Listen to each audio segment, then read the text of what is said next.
Hello everyone, welcome back to my playlist of Hades 2 playthrough videos. This is the second video in the series, and I've picked up exactly where I left off in the first video, here in the lower training grounds area of the Crossroads. The game automatically saves it and loads each time you move between regions of the Crossroads, so it has placed me right back here up top. We're going to get right back into the action and go down on another run, but first a quick recap of last time. We completed the first run through Erebus, which is where the game dropped us in the beginning, made it to and past the boss, Hecate, and then made it to Oceanus, where we allowed ourselves to die there in order to not grow too far ahead of the plot points and the dialogues.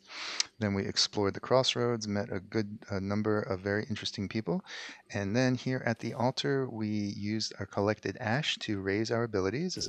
The altar of ashes. As a quick recap here, we've got our new abilities include plus 20% speed to our Omega moves, so the ones that require magic to use. We will now restore 3 health each time we exit a location. The big one, in my opinion, is whenever we have less than 100% magic, we will now be dealing plus 30% attack and special. And I almost certainly will forget about this, because I always do. And at some point I'll realize it. So, apologies ahead of time for the frustration you'll feel. And the final one is that we now have a flat bonus to our health and magic due to these Arcana cards. Our grasp here is at 6 of 10, and we can't yet raise it any further. We need to collect some psyche for that. Okay, so let's go down. By the way, apologies for the hushed tones in my speaking. I'll try to account for it in the audio editing, but my baby son is asleep in the other room, and so I cannot speak as loudly as I did in the first video. All right, let us start, and we're going to head right down here to where we headed before, back down to Erebus. Find the Titan, slay the Titan.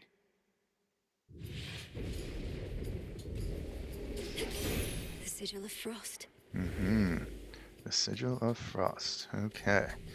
So, who could this be? Which Olympian is going to bless us with their boon? Let's see. Headmistress told me so much about you, and now at last we meet. In the name of Hades, Olympus, I accept this message. You look just like your mother. I'll not lose her again. I shall freeze hell in its entirety if that is what it takes to get her back. You'll help me, won't you, granddaughter? Okay, our grandmother here is Demeter, the goddess of seasons, who in most traditions of Greek mythology is a kindly, beneficent goddess responsible for the harvest and spring and vegetables and all that good stuff. But in the first game, if you played it, you will remember her as a cold, vicious, vindictive ice goddess who is in mourning over the ostensible death, or at least loss, of her daughter, which is Melinoe's mother, Persephone. And she's thawed a little bit here because as a result of the first game, she knows that Persephone is alive and well. So we don't see her in her total ice goddess guise, but she's pissed off again because of what has happened. Kronos having done whatever he's done, kidnapped, killed, or whatever, Melinoe's family. So, as she says, she shall freeze hell in its entirety if that's what it takes to get her back. This suggests that Persephone and hopefully the others are not actually dead, simply gone or abducted or something. All right, so here we go. Grandmother. Demeter's boons are all basically ice-based, and they are, with a few exceptions, my favorite boons. Just like this playstyle. All of these two are both extremely good. This one does more damage to my attacks and inflicts the freeze curse, which, as you see on the right, freezes foes in their tracks for 2 seconds and then can be reapplied. More powerful enemies like bosses, it merely slows them a little bit. Extremely effective. I'm a big fan of freeze. Arctic Ring is the same thing, but it boosts my cast and makes everyone in the casting circle take damage and become frozen. So I think I'm going to go with the cast actually. This one's nice. This one is about regenerating magic. All you have to do is stand still for half a second and you start regaining magic. But that one is a little down the road, and I definitely want one of these two. I'm going to get this one because right now my cast does nothing. Now it does something. Cool and brisk. So watch, I'll put it right If you here, gather round. and they're just frozen and taking damage and trapped all at the same time, which is pretty great. You might think that it's redundant to have them both trapped and frozen, but frozen means that they cannot attack at all. Not only are they unable to move. So definitely my favorite boons, with some situational exceptions. Okay, we have a point of interest here. Let's examine. Within mist-shrouded labyrinthine Erebus lie countless souls of the dead, awaiting judgment that shall never come. That's the Erebus we saw from the first game, only it was within more of a dungeon setting. I guess now it's all overgrown and wildernessy, if I can use that as an adjective. But still, its function of housing the souls waiting for judgment is still true. They'll be judged soon enough. Okay, it sounded kind of threatening, but all right, let's go on. This is something that would restore my magic, but I don't need to do that. Oh, and that reminds me that I need to use an Omega attack right here. Now I have less than 100% magic, so now my attacks and specials are doing more damage. I told you I would forget, but only for one is really not that bad, so I'm ahead of my own curve. Okay, you can see how powerful that cast is now. Okay. Some more bones of no immediate use to us. Okay, so we got some coins, or we have a boon. You may remember this is Apollo's sigil. We met him last run. Definitely want that. Wastrels. I'm going to use another Omega attack, if only to get my magic down below 100. You reset your magic. You regain it all in between locations. I don't think I've said that before. Shiver. Apollo. Okay, let's see what Apollo has to say. Do bide your time, Sunshine. The Titan thinks he has us pinned, but we have the situation here under control. Just locked in a bit of a stalemate is all.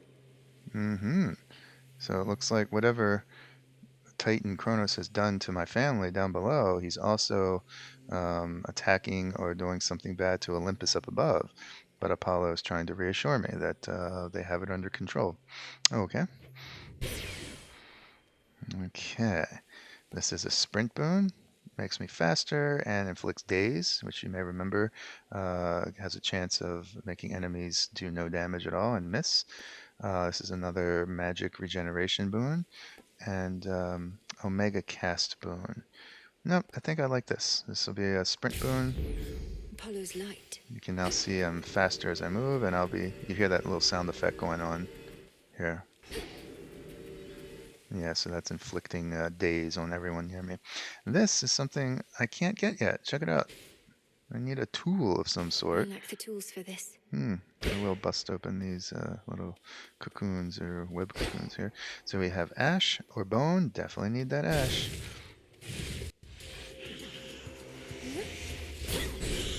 Okay, so we've got some elite enemies. With that yellow, the yellow protective barrier that's armor that you have to bust through before you can hurt them.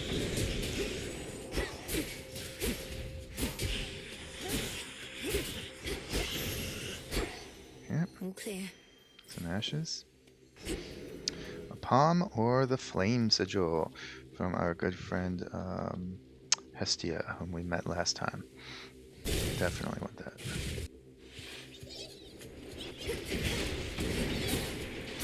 So in my opinion, the most effective use of the cast when you've got one that does damage is to lay it down just as enemies are popping up, are appearing. So they appear right in the middle of the cast circle and are immediately frozen in this case.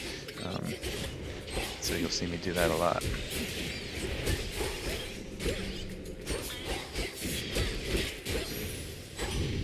Hestia.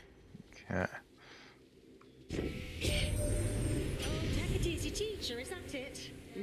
since I was probably your age. Right proper dame. Been far too long since last we saw each other, come to think. What can you do? She hates everybody. I hate everybody.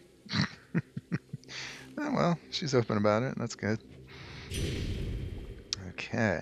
Aha. And here we have one of two boons that have the amazing effect, according to how I play, of allowing your casting circle to become a ranged attack. In this case, it shoots a fireball that explodes, does damage, and then the binding circle, which has all the effects it already has for me, it forms there. And this is fantastic. I try to get this or another boon that has a similar effect. We'll come to that later whenever I can. Flame of the hearth. So I'll demonstrate it right here. Instead of when I press Q on PC for cast, instead of the circle appearing right here, there and there is my ice circle. Everything is the same. This is it opens up a lot more flexible tactics, safer tactics. Oh, okay. And here we're going to get another Demeter boon. This one protected by a mini boss, a warden. Let's do it. Mm-hmm. This one again. Mm-hmm. So I'm just going to make liberal use of this. Oh, she's got me there in her own little casting circle, kind of. Mm-hmm.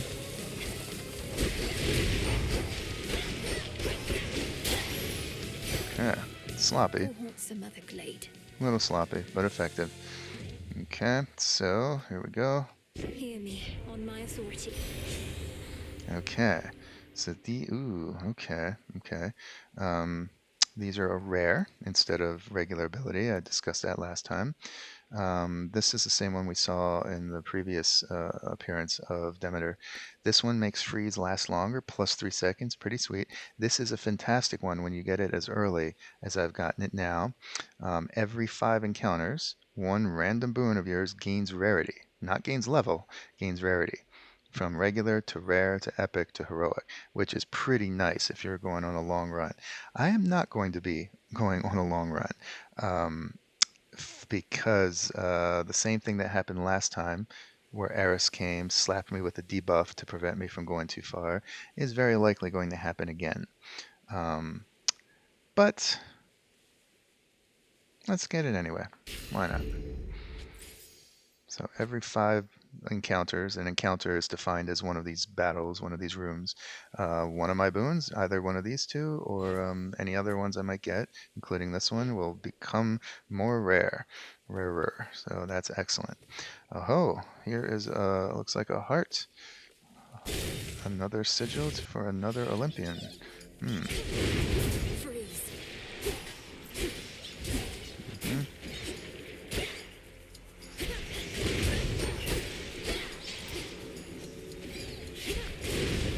Love having that distance potential for a casting circle.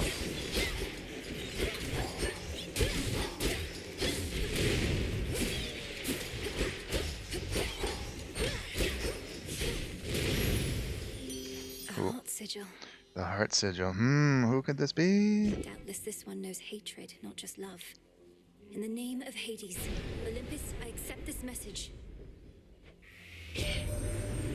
Why, hello, gorgeous. You look like you can break some hearts even without my aid. Oh, your brother would be so proud, knowing you're fighting for your kin. Aphrodite. Okay, with strategically placed hair. Very nicely done. She's great. The voice work is great with this. The art is great. Look at that spear she's got. And one kind of fun thing is Aphrodite's boons grant flat damage enhancement that exceeds any other Olympians, which is kind of funny when you think of it, but the point being, nothing hurts like love, which is kind of cool. So this one is an example. The attack does plus 100% at rare level, but only to nearby foes. That's a change from the last game. In this game, only to nearby foes, not to close foes. Okay, that's pretty good. I don't have an attack boon yet. I know a lot of people base their entire run strategies and builds around Aphrodite. It's a very popular build. I don't go in for it. It's not really my thing. Not because I know any better, but I just don't enjoy it as much. But maybe. This one, every time I use 40 magic, boom, I create this heartthrob, which pulses out damage. And this one, basically, plus 15% gain to all the health and magic gains I have for the rest of the run, the rest of the night. Nice. I think I'm going to go ahead and get this one. Yeah. I've much to learn from her, I think. So you can see the little heart up here when I attack now. So when I'm up close and personal, I'm going to be doing 100% additional damage. Okay, we've got Charon's shop here, but I don't have much coin. And Ash, which is extremely useful. I need to get more Arcana cards. So Ash it is.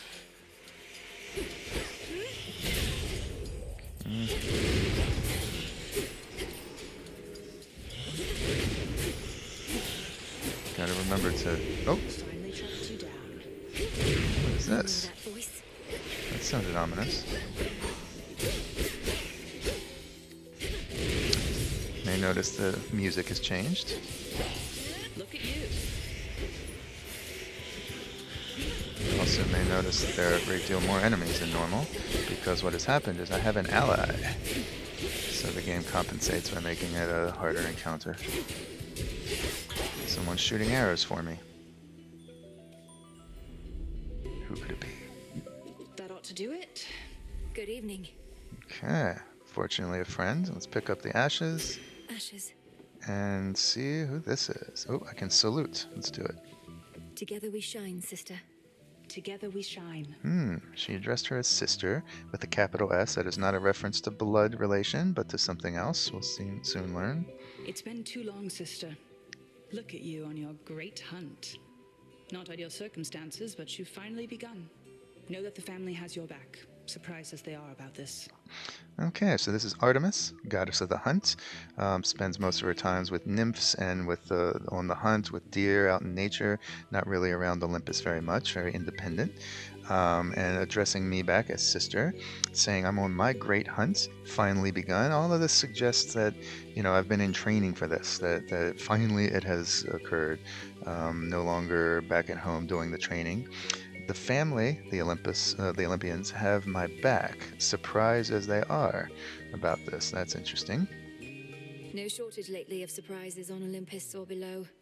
It's good to see you, Artemis, but I must be off. Time's against us and all that. A little play on words. Time's against us. Literally, the Titan of Time is our foe. Time's an old fool, too busy besieging the mountain of the gods to sense the threat headed his way. Go get him. Okay, so a little more clarity here. He is busy besieging Mount Olympus, and yet he's down below, orchestrating it, I guess. So he's unaware that I'm coming to get him. A sneak attack, I guess. Cool. My So, blessings. Artemis is one of a few different NPCs or Olympians, other people, that may or may not appear to you during a run. And when they appear, there's conversation and there is a boon, just like a regular Olympian. Boons of Artemis, she moves through the woods like a flash of silver, lethal to her prey. Okay, so let's see. This one increases critical chance against foes who have a lot of health or armor. This one is kind of as it suggests, support. It's a kind of a passive boon. Each and every time you land one of your attack or special attacks, you fire a minorly damaging seeking arrow. Seeks out the person you just damaged or the enemy you just damaged. And this one, oof, plus 10%. That is a lot to the chance to deal a critical strike with my specials, but you prime 40 magic. This is as good a time as any to talk about priming. When you have something that primes, I'll go ahead and pick this up simply because it gives me a chance to explain it. When you prime magic, you'll see. Hang on just a second. I'll do this one. My blessing is yours. Go find your mark. Good hunting. Okay, so you can see some of my pool of magic. I had 70 initially. Now I've got 40 plus 30. 40 of it is what's called primed. You have no access to it. You still have that much magic, which is important for various other calculations and boons, but you don't have access to it. You only have 30 to play with. That's the cost of receiving this boon, which is a plus 10% critical strike chance for my specials, and that's a lot. Crit strikes do an additional 200% damage or more. So that's quite a boon. I'm not really relying on magic right now that much, other than needing to use a little bit to get my bonus Arcana card in effect. So it's a good deal, I think. And we can get a heart next or a palm of power. Let's get the palm. You can see I'm healing between regions now. So let's just see if I can get any critical strikes here. Ooh, that was one. Oof.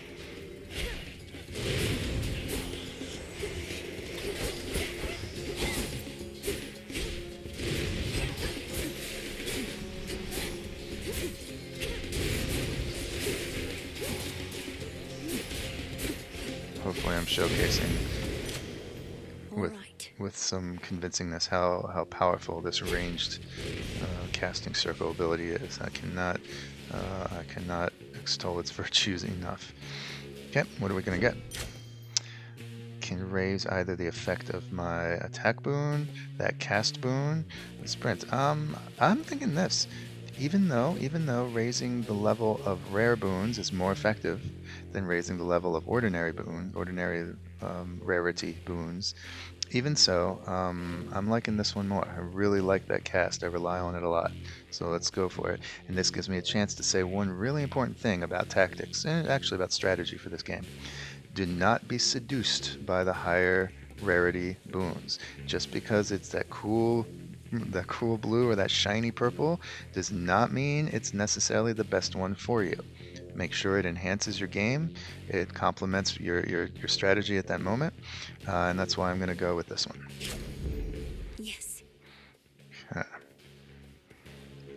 So, only two choices. More magic or more health? Let's do health. I'm really not relying on magic too much at all, so... Oh. Look how big that was. Boom.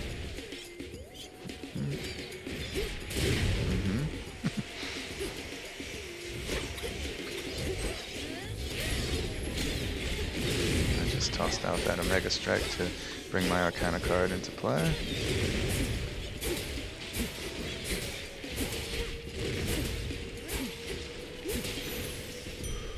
Okay, Centaur Heart. 25 greater health. The Centaur Hearts are generally considered kind of the weakest one. You know, only get them if you really don't need whatever else is there. Okay. We have this or we have this. Don't need more magic. I surely do want this. Let's check it out.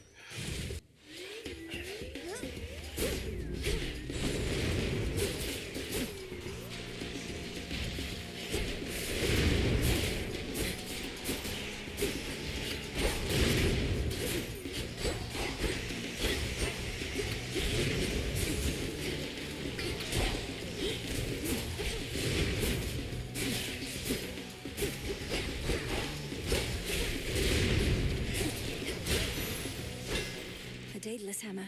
Okay, so two things happen there. First, my glowing coal ability, the one I've just been praising enthusiastically, just raised in rarity level because of that boon from Demeter, because of the boon that raises one of my boons in rarity every 5 encounters. It just triggered, and it raised the glowing coal. Basically makes it do more damage. It's now a rare boon rather than a special boon. Secondly, we have a Daedalus Hammer. Okay. Daedalus Hammer, the ever-reclusive artisan, lets his masterwork do the talking. Daedalus, the father of Icarus, the master craftsman, the greatest inventor of the Greek mythological tales.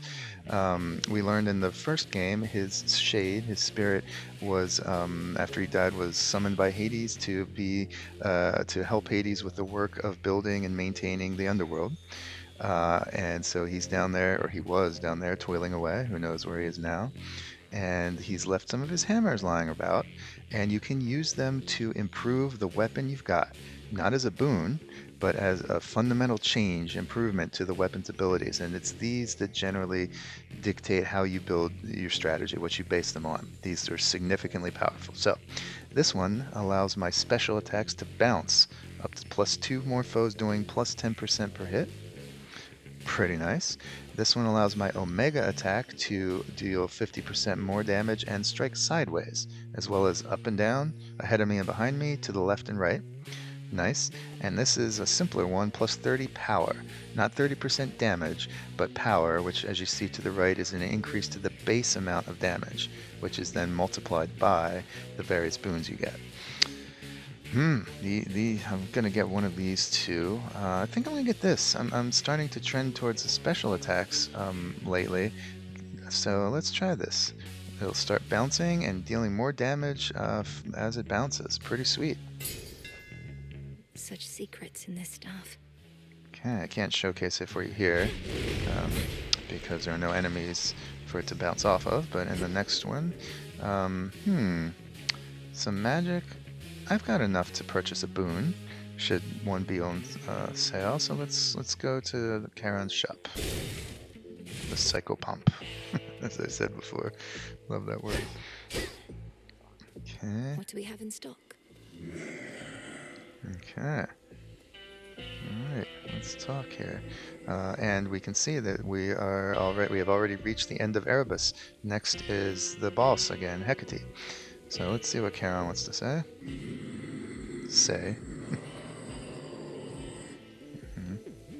Yes, my lord. I met Apollo, Grandmother, Uncle Poseidon. I've known Artemis and Hermes for so long. I'm impressed they kept my secret from the others all this time. So that's interesting. Two things here. Hermes, we haven't met yet, but she has known Artemis and Hermes for so long. They knew about her, that she was alive, that she's down there, and apparently kept that a secret from all the other Olympians, which is why they're reacting with such surprise to learn of Melinoide's existence. The second thing is she can understand Charon's grunting and speech. That's kind of funny. Her brother Zagreus, who you were in the first game, could not. And that was kind of a point of humor, a repeated point of humor in the first game, that he was just basically guessing what Charon was saying. Melinoide, for whatever reason, can understand him fully. I guess having grown up in the Crossroads, or spent so much time there, maybe she's interacted with him more, I don't know. Okay. So, I can get an Apollo boon, some Ash, or a Palm of Power. And you know what? I'm actually going to get Ash, because this alone of the three persists between runs and will permanently help me grow stronger. I'm not wildly enthusiastic about Apollo boons. I think I'm doing alright as it is. So I'm going to buy this, and leaving me without enough money to purchase this, but that's okay, and I don't think I want to buy that. So let's move on ahead to the boss again. Greetings, witch. You surpassed me before, yet I wonder, was it your mastery over our craft? Or did the fates themselves perhaps provide a little nudge? I love the vocal work. She's whoever's doing the voice acting for this character is fantastic. Just want to say a little bit. As she addressed me as a witch, that is not really an insult, because she is. Melinoide is a witch. Hecate is a witch, and these are good people right now. And they are the protagonists. They are the ones resisting Kronos. So that is not an insult. Just to clear that up a little bit. All right. Come, headmistress. If I could be provoked that easily, I'd stand no chance at all. Not even if the fates desired otherwise. Good fortune seldom comes to those in no position to receive it. Show me your victory was no mere accident. I think that's a debatable point, to be honest, but alright. So we're gonna have to fight her again. Let's do it. Nope, it's just out of range there. So here, you can see my special attacks are now bouncing, although you'll see it better when she summons her assistants.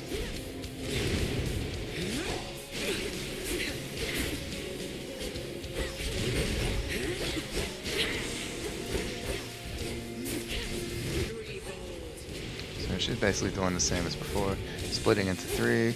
Only 1 can be harmed. The other 2 are just projections. Much like Luke Skywalker and The Last Jedi. I told you I was going to nerd out about that Star Wars stuff. Okay, here come some meteors flashing down, and here come the ads, and you can see, boom, see the special shot bounce? Boom. Pretty nice. And you don't even have to aim it, it seeks automatically.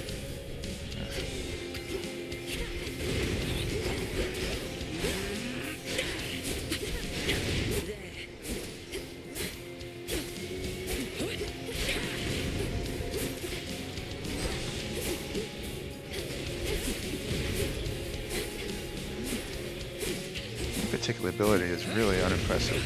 It's really just is easy to dodge. She's standing still the whole time. Okay, here's her polymorph ability. Let's see if I can dodge it this time. Basically dash up and down. Oh, that wasn't good enough. I was not deliberately allowing it to hit me. It legitimately got me. So I'm running away like a sheep. No. Okay, run. Okay, I withstood it. And as before, she is invulnerable until I deal with her little friends. There's that ineffective ability again.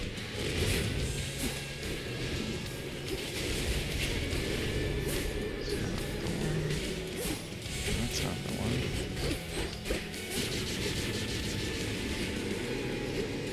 These go back towards you and then come back to her. You can hit you twice if you're not careful.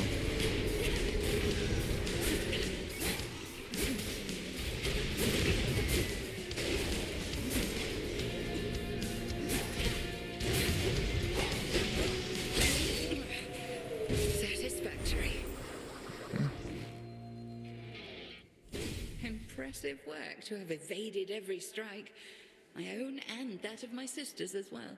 Oh, was that a flawless victory? I didn't notice. Okay, I guess I wasn't struck at all, even while a sheep. Okay, go, yay. Return to Shadow now. Victory. Okay, so I get to pick up another cinder. Very nice. And let's head on down again. Let's see if Eris is going to plague us once again. Oh, we got some of this. Some more moly, I think that is. Yeah. Is that? A word, if you please. Oh my. Dark, shadowy figure. Okay, let's drink, even though I don't need to. Okay, who's this? Pray, who might you be, my girl?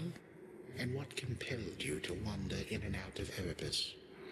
Okay, who might this be? And without giving it away, I'll say I love the vocal effects on this. The deep guttural undertones to some of his words are kind of chilling and frightening, honestly. I'm not your girl, old man. My name and business are not your concern. So it seems. You appear to be quite pressed for time. Forgive this old man his transgressions.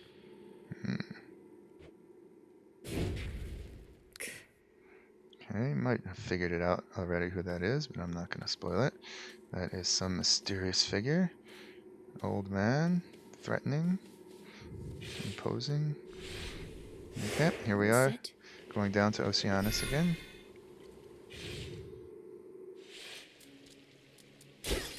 That briny smell. Got here first. Ugh, again. Hello, Eris. Alright. Out of my way, Eris. I won't be wasting any further breath on you while you perpetuate this nonsense. You never understood me, Trouble. Fine, you don't have to. Just remember that I'm doing this for your own good. And actually, mine too. See you later. Trying to slow me down. Alright, so I've got the same debuff as before. So the game still doesn't want me to go too much farther. As before, I'm inclined to agree, but I'm a little annoyed at this point. So let me press ahead and see how far I can get in Oceanus, even with that debuff. And as before, she's left 20 ash. didn't share this last time because I didn't go any further, but these glowing containers, if you hit them enough, they explode and spew steam out, and it's quite damaging. So you want to stay away from those. You can hear this kind of ethereal singing in the background. How interesting. Okay.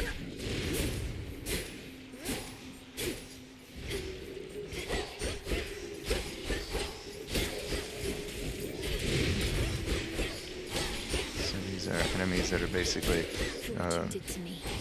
ocean-based, aquatic in nature, fitting the ocean realm that we are in, Oceanus.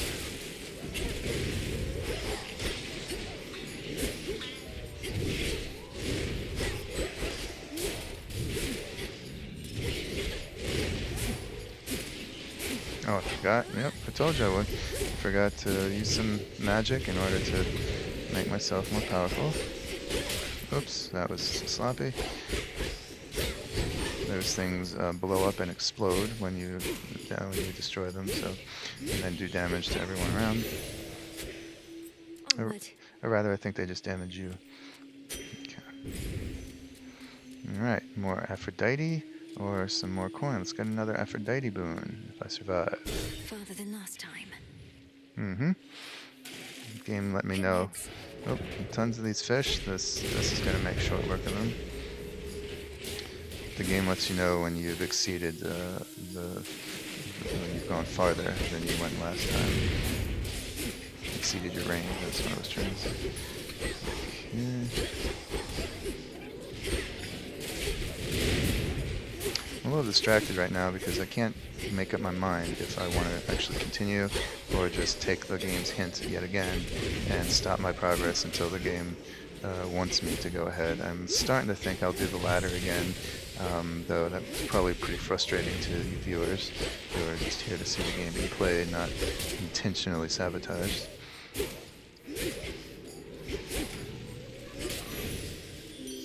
Olympus calls. Mm-hmm. In the name of Hades. Okay, this is another boon for the specials, dealing a ton more damage, but to nearby foes. And the point of the special is not to be nearby, so I'm not going to get that. Okay.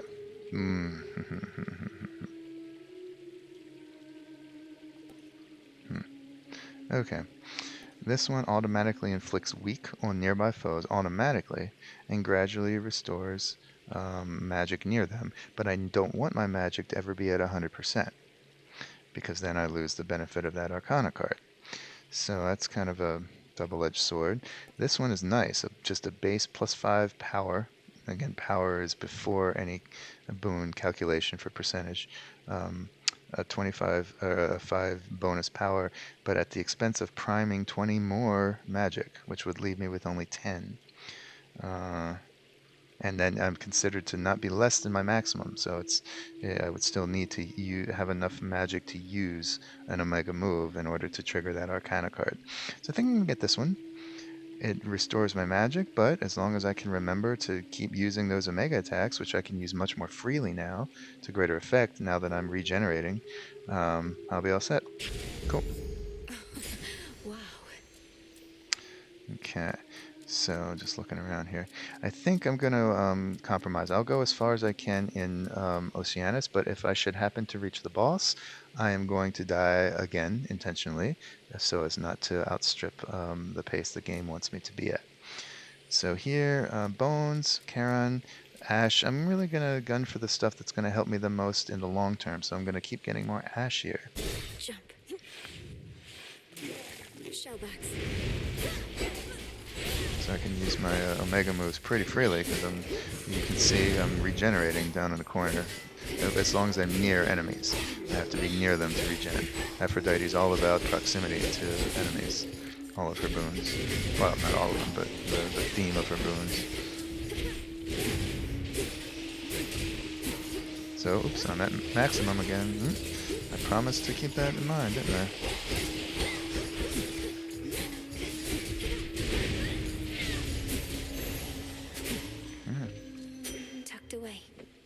can hear the singing is gradually getting louder and louder as I progress. Okay. A palm of power, well, or Apollo. I'm not wild about Apollo, as I said, but let's court death and destruction because I'm gunning to die basically, and let's see what this mini boss might be. Big old sea dragon. Okay, this is a big old sea dragon basically, and if you can get rid of the extra enemies there, they do not respawn, so it's a good idea to get rid of them. Makes the encounter a lot easier. The enemy is just spewing lots of fire and flame, but you can see exactly where they're going to land, so that's not that big a deal.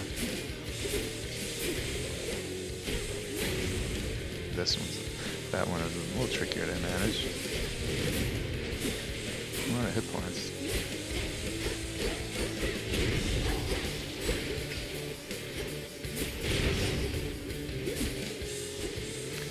Get in close, it'll wind up and try to slash at you like this instead of using one of its trickier ranged attacks. So you just have to know when it's coming, back out of the way, and then duck right back in. And it's easy. Stick to the seas next time. Nice, and now I just had rarefied, thanks to that Demeter boon, my cast, the Arctic Ring, which is great. Now it's doing 20 every half second instead of whatever it was doing before. So let's get something from Apollo. Accept this message. Ooh, that's lovely. This is an epic one, and it so happens to be something that will directly benefit. Now my special is a plus 100% damage at epic level, and dealing damage in a larger area for each and every time it bounces. So this synergizes very nicely with what I've got going on. This, I'm not really using Omega Casts. I'm never really a big fan of Omega Casts. Could be a weakness in my playstyle, I don't know. But it basically makes it more powerful. And this one, if anyone has daze, they take more damage if struck from behind. Really don't care. This is definitely what I want. Greater might. And we have a point of interest here. That which slithers, seeps, and crawls, all of it thrives within the foul air and crushing climate near the bottom of the sea. The air is definitely stuffier down here. Okay, so I can choose Ash or this new thing. I haven't seen this yet. Let's check out what this could be. Okay, see how strong my special attack is now. Not that these fish pose much of a threat. Wow. Some nectar. Okay, nectar. That's what we've got here. Worth it to unseal another path. +1, and if we check out our inventory, we can see nectar is our first indulgence, a new type of object, mostly used for gifting to comrades. Okay, you don't drink it yourself, it doesn't buff your abilities in battle, you use it to unlock more dialogue, advance romance, plots, things like that, by giving them as gifts to various people. The customary gift of Olympus sometimes finds its way underground. Very nice. Okay, so one thing about Oceanus. Oh, here's some, what's this? Oh. That is my first. Let's check a new reagent. A lotus, mostly used with incantations involving serenity and acuity. An elegant water flower that is said to induce a state of inner peace. Lovely. Okay, so I can choose this, or sometimes in Oceanus there'll be a third one that you have to unseal by fighting enemies. And that's all that's going on here. So let's unseal that, see what could be going on. Open up. Oh, great. Oops, I have to use my ability. Right. Oh, hello.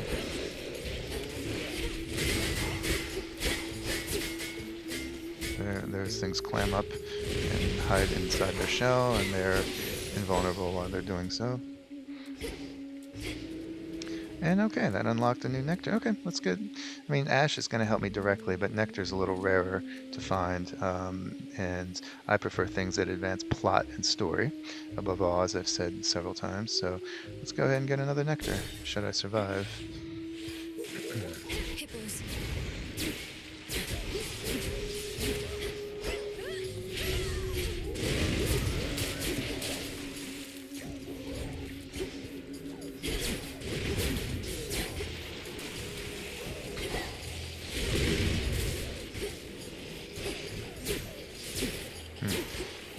I'm doing that extra critical damage, or I have the extra chance for critical strike, if you recall, from Artemis's boon. So all of that is really playing together. It's kind of a shame I have to ditch this run. It's a pretty nice setup I've got here. There will be others. This water spurt, if I recall, let's see. It doesn't directly hurt you, I think. It stuns you. Still to be avoided. Okay, here's another nectar. Cool. And then we've got some magic, Demeter or Aphrodite, and that's no question for me, a Demeter.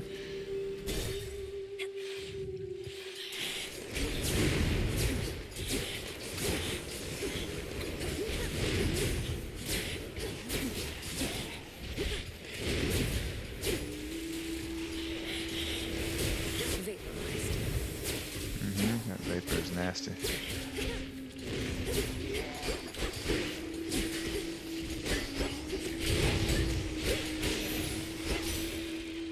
Okay, so now you see there's a new option opened up to gift. That means give one of the nectars to Demeter. Even though these are one-way communications from Olympus, you can still give a gift and just accept that that's the case. But I prefer to gift to others first, and I'll say why a little later. I generally don't use my nectar immediately for gifting to the Olympians. In due time, I will. So let's just accept the boon normally. Olympus, I accept this message. Okay. This one primes more magic. Not going to do that. It basically gives you one ability to shrug off damage in each location. This buffs my cast further. In addition to doing what it already does, it creates a gust around the circle, which slows enemies and does more damage. So, and this makes freeze last longer. Let's go ahead and get this. Cool. My casts are now super icy. Cold comfort. I'll show you here. So in addition to the freezing, there's this little whirlwind going on, this gust.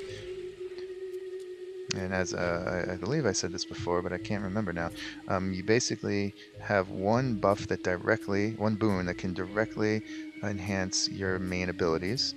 Attack here, special here, cast here, sprint here, magic regen here, and others on the side. But occasionally there are some boons that can further enhance. So the one I just got, it also helps my cast, even though it doesn't replace the primary cast boon. Cool. Alright, so I've got a lot of coin, so let's go and go shopping here. Okay. So I can salute Karen. Moonlight guide you, my lord.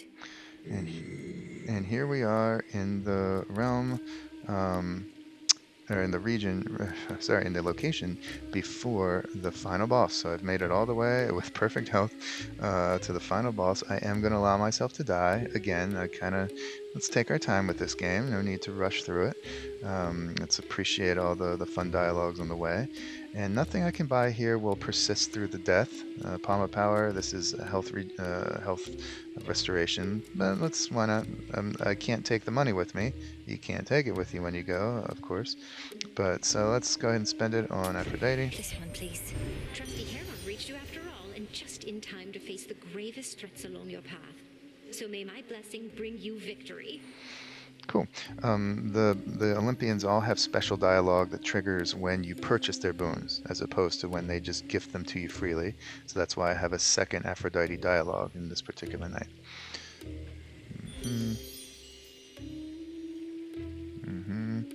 Go with this one. We looked at this one already, and this one as well, I think. This one's just a flat 5% damage across the board, and doubled to 10 while I have at least 80% health. Sure. And just for fun, because we've got nothing else to spend it on, and I'm going to die in the next chamber, let's purchase the palm as well. And doesn't matter at all, but let's go ahead and buff this. Okay. And we're going to go down. What's everybody queuing for? Yeah, what are they queuing for?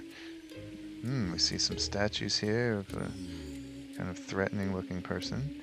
Got some posters up here, someone singing. Maybe that's the source of the the vocals we've been hearing in this whole region. So let's at least get a look at the enemy before we allow the enemy to kill us. And here we go. Oh. Oh, no way. No way. Look at Gal's a lady. Ladies never come to see our shows. You must be different. What's your name? Oh, make yourself comfy. We're just about to start, aren't we, gals? Breathless pace. We see some weird monster. We don't know her name. We know she's a sea monster. Looks like she's got some tentacle hair thing going. A little crazy sounds. Okay, so they're putting on a show apparently. We got some eyeballs floating as well. And she's accompanied by 2 other musicians, it looks like. Ladies never come to see their shows, apparently. Sirens. I should have known you were the source of all that singing. Slinked down into the underworld, have you? Sirens, which are from Greek mythology. The lovely women who lure sailors to their doom by singing magical songs, plagued Odysseus and his comrades, I think, Jason and the Argonauts as well, I think. And here they are as rock musicians, it looks like. That's kind of cool. Modern take on the siren song. It's the perfect pressure down here. Beats the pressure trying to make art while all our fans are watching, begging, Skilla, where's your next song? So we have Scylla. Okay. Scylla of Scylla and the Charybdis fame. A sea monster, scourge of the seas. Originally a maiden or a nymph, I believe, who was transformed by, the traditions vary, but I'm not going to name the one I know because we'll be encountering that person later. Transformed from, I believe, an innocent-ish person to a horrible sea monster with many mouths, I think, in most traditions, who would snatch sailors right off their ships and eat them as they sailed by. Apparently she's down here giving rock concerts now. Cool. Don't you drown your so-called fans to death? Have you even got any left? Don't ever say such things about our fans. Oh, hey, gals, what say we give her the old song and dance? So, here's a... So it's worth pointing out that the music they play is pretty fun, pretty cool. We can listen to it for a little bit.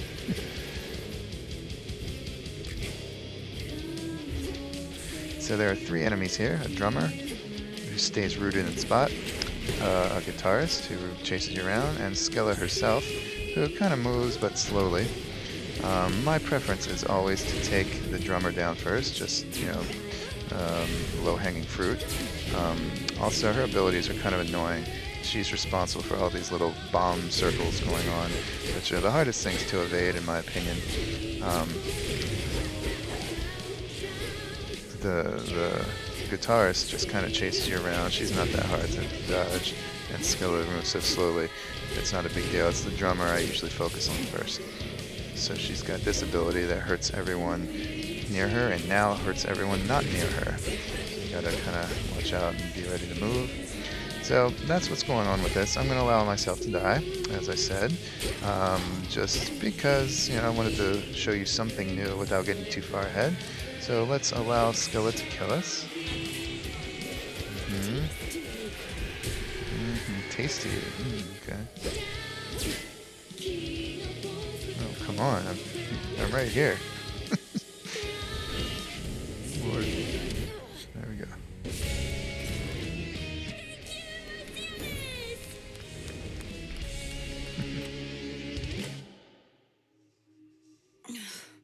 Blast those sirens.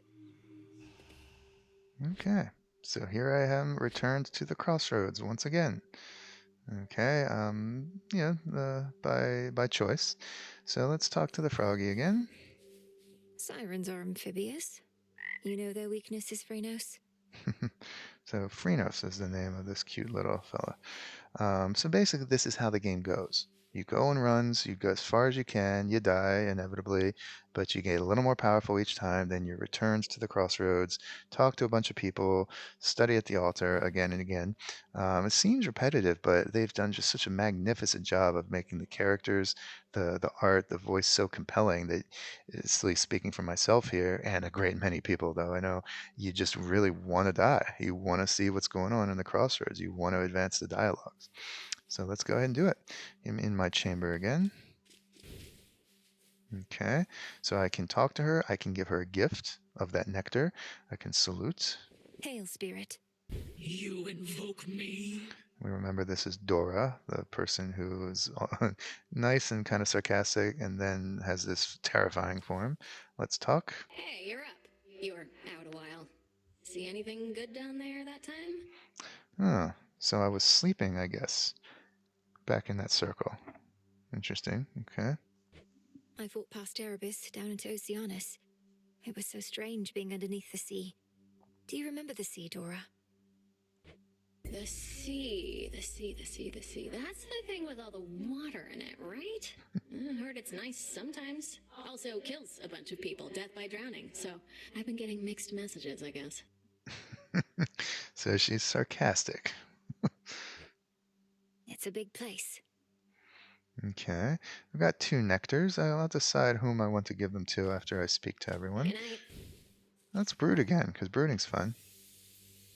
You'll find them, and you'll have so much to talk about. Let the longing for them spur you on for now.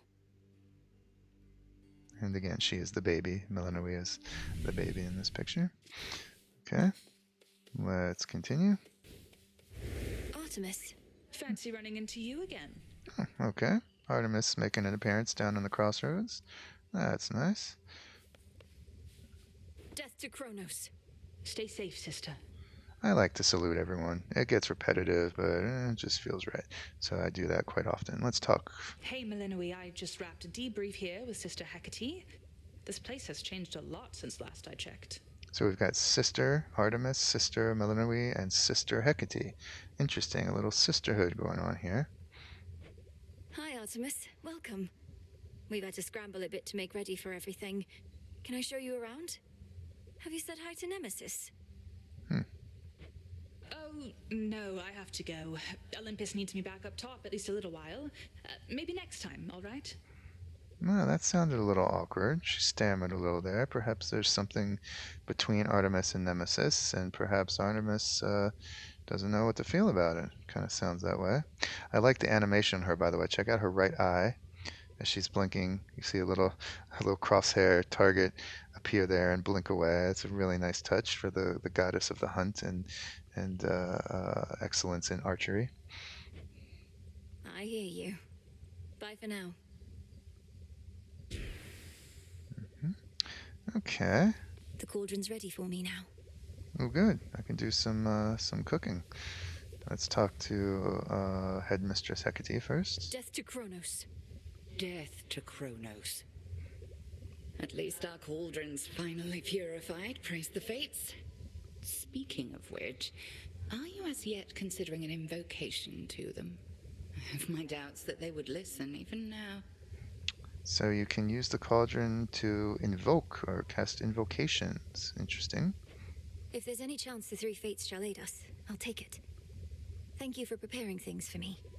Though I'm well short of freshly picked reagents still. I'd offer such reagents if I could, but as you venture past this glade, look carefully along your path and you shall find them. Fates willing. Yes, Headmistress. Okay, so a couple things here. First, this game, far more than the first game, has things you can collect. The reagents, the pickable plants, various other things. Many, many, many more in the first game. And that's been the target of some criticism, that it's a little hectic. It's a lot to manage, a lot to pick up and keep track of. I kind of like it. because I like collecting things. I inevitably become a collector in every RPG I play. And so there is a point to it all, however, though it will be used for incantations at the cauldron. The second point is that we've been talking about the three fates. This has popped up here and there.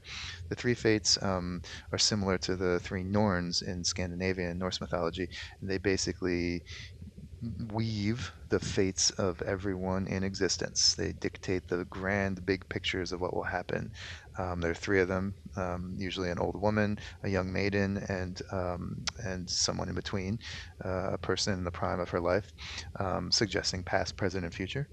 And so they were very real in Greek mythology. They were actual real people who literally wove on a loom, the lifelines, the destinies of all people. So you'll see constant references to them here in the game. All right. Hecate seems like a good person to give a gift to. All right, she's the headmistress, yeah? So let's go for it. Gift, and I've only got one type of indulgence at the moment. Let's choose a nectar, or one of the nectars. Headmistress, if it isn't inappropriate, I have a little gift, seeing as your personal supply ran out a while back. She had a supply. Ah, the hounds shall lap this stuff right up, I think. I shall safeguard it for them as a treat. And why don't you hold on to this in kind? So she's going to give it to her dogs. And she didn't seem to mean it as an insult. And she's giving me something. Your silver wheel. I can have this? Okay, so that is the first keepsake, something that she gave me in return for the gift. I can't examine it directly. I'll have to check it out in another location in just a few moments, but that's pretty cool. Let's check out the cauldron now. I can concoct. Last night I dreamt of this. Okay. So there are three incantations available, one of which I cannot do. It's inaccessible for the reasons you see down below. It takes 2 ash, 2 moly, and a silver, and I do not have any silver. And I'll talk about each one as they become available. Knight's Craftwork, I almost did the band's name. Knight's Craftwork. This costs 1 moly, and it reveals gathering tools within the silver pool, which can then be used to unlock, again, be used to gather silver and other things. Okay, that's pretty cool. That's the tools that are revealed in the pool in addition to the weapons.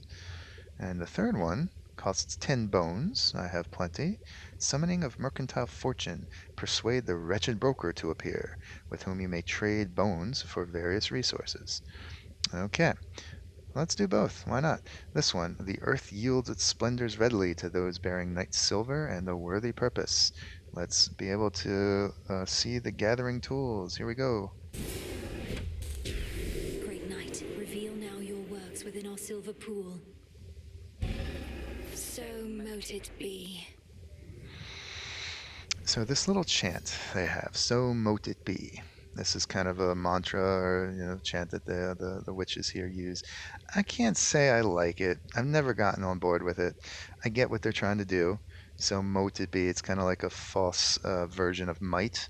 If the modal verb might had another form, it could be mote. And also playing with it and talking about motes of light, moonbeams. So double entendre there. I get what they're going for, but it doesn't resonate with me. Yeah, I can't. I kind of wince a little every time I hear it. But oh well, minor point. Okay, I have cast that incantation. We'll have to check out the silver pool down below, and let's check out the other one. See, this one's grayed out and checked off now. Summoning of Mercantile Fortune. Bones of the dead remain a valuable commodity to those who know their secrets. This will summon the wretched broker. Let's do it. By blood and darkness, let my will be done. Okay, so Broker, welcome to the Crossroads. the wretched broker is basically a merchant of sorts, as his name suggests. He was present in the first game. He was basically an employee of Hades in the House of Hades, selling and trading things. So now he survived whatever calamity happened down in the Underworld, and now he's here with us. Excellent. Let's go check him out. We can trade with him. Hail, broker. Okay, so basically, it's a little complex. This is the reagent market. I can purchase more ashes. One of them costs 15 bones, and this tells me how many I currently have. That's pretty nice because ashes are really important. I would argue that even more important, well, no, less important now, but ultimately more important is psyche, 5 of which cost 30 bones. This is what allows us to expand our grasp and handle more active arcana cards at once. Excuse me. And the third one is a new item, a fate fabric, one of which costs 60 bones. Cool. He'll always be here, so there's no need to guess at what I might need at the moment. No need to purchase anything just yet, but let's keep that in mind. Be well. Got a new point of interest here. After ever-scheming Kronos claimed the House of Hades, shades of the dead residing there, all scattered to the ends of the earth. Okay, so Kronos claimed the House of Hades. Didn't just defeat it and kill or abduct or whatever he's done to everyone. He's claimed the house. You shades are welcome here and safe. Little smiley face. I like this cat sitting here. So, looks Crossroads is kind of a haven of sorts, a war camp and a refuge for those fleeing from what Kronos has done. All right, let's check around again. You never know if something new has popped up. Got this again. This is still Denied. off limits. Cool. A moment, goddess. There's Odysseus again. I can salute. Moonlight guide us. We'll get through this. Okay, I can also give him a gift, but first let's talk. Word has it Eris has been spotted in the depths along your path. Intelligence you likely could have used before. She made your journey worse for you. Apologies, goddess. Cool, so he's the tactician, the planner here. He's like, I should have seen Eris coming. Sorry. The voice work by Odysseus, he comes off as kind of like a slightly sleazy, roguish uncle. And if that's what they're going for, cool. Not always the characterization that's given to him, but okay, that's how the game's got him here. Cool. She's trying to stop me, or at least slow me down, and she knows too much about our intentions. What do we do? Children of Nyx are supposed to be on our side. So Eris, the one who slaps me with that debuff each time, is a child of Nyx. Nyx is the incarnation of night, eternal, primeval, primordial, far older than the gods, the titans, and everyone, and a big figure in the first game who ruled the underworld alongside Hades, kind of taking care of other stuff besides his logistics work. So she was the mother or of a great number of beings in the previous game and in this game. Eris is one of them, and they are supposed to be on our side. She doesn't know the half of what we've planned. Besides, her boredom drives her more than anything. Run into her a few more times, she'll soon grow sick of it and go away. So deems the great tactician. Aye, goddess. That's the game's way of saying, if you keep playing, you get far enough, we're not going to slap you with that debuff anymore because you're supposed to be going that far this time. They've wrapped it up inside plot. So, okay. Let's talk to our little pets here. How fare my favorite hound and polecat friends? Yeah, polecat, that's what this is. Cool. Alright. Looks like, yeah,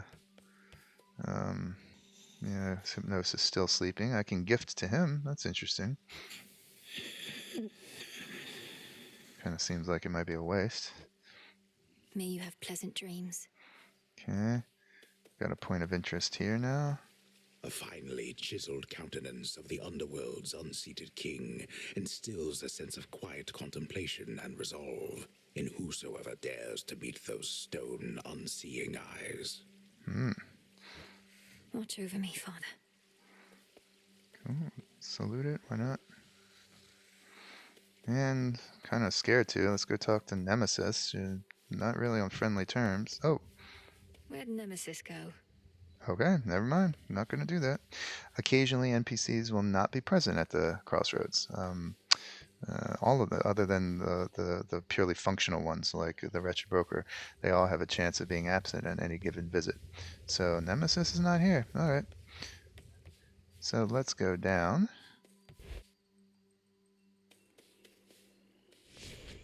Okay. So it wants me to check the display case, but before we do that, we got more to do at this altar. Here we are again. We still got 4 grasp we can use on new Arcana cards before we need any Psyche. So now I have 46 ashes. Okay, plenty with which to buy new stuff. So this one costs 25. While you channel your Omega moves, that's winding up for the Omega moves, everything moves slower. You slow down time for 0.8 seconds. Okay. The Messenger, 20 ash. Your casts momentarily make you impervious to damage and move 50% faster. Cool, cool, cool. I already looked at this one last time. And this one, oh, Death. You have +1 Death Defiance. Death Defiance is basically the game's extra life.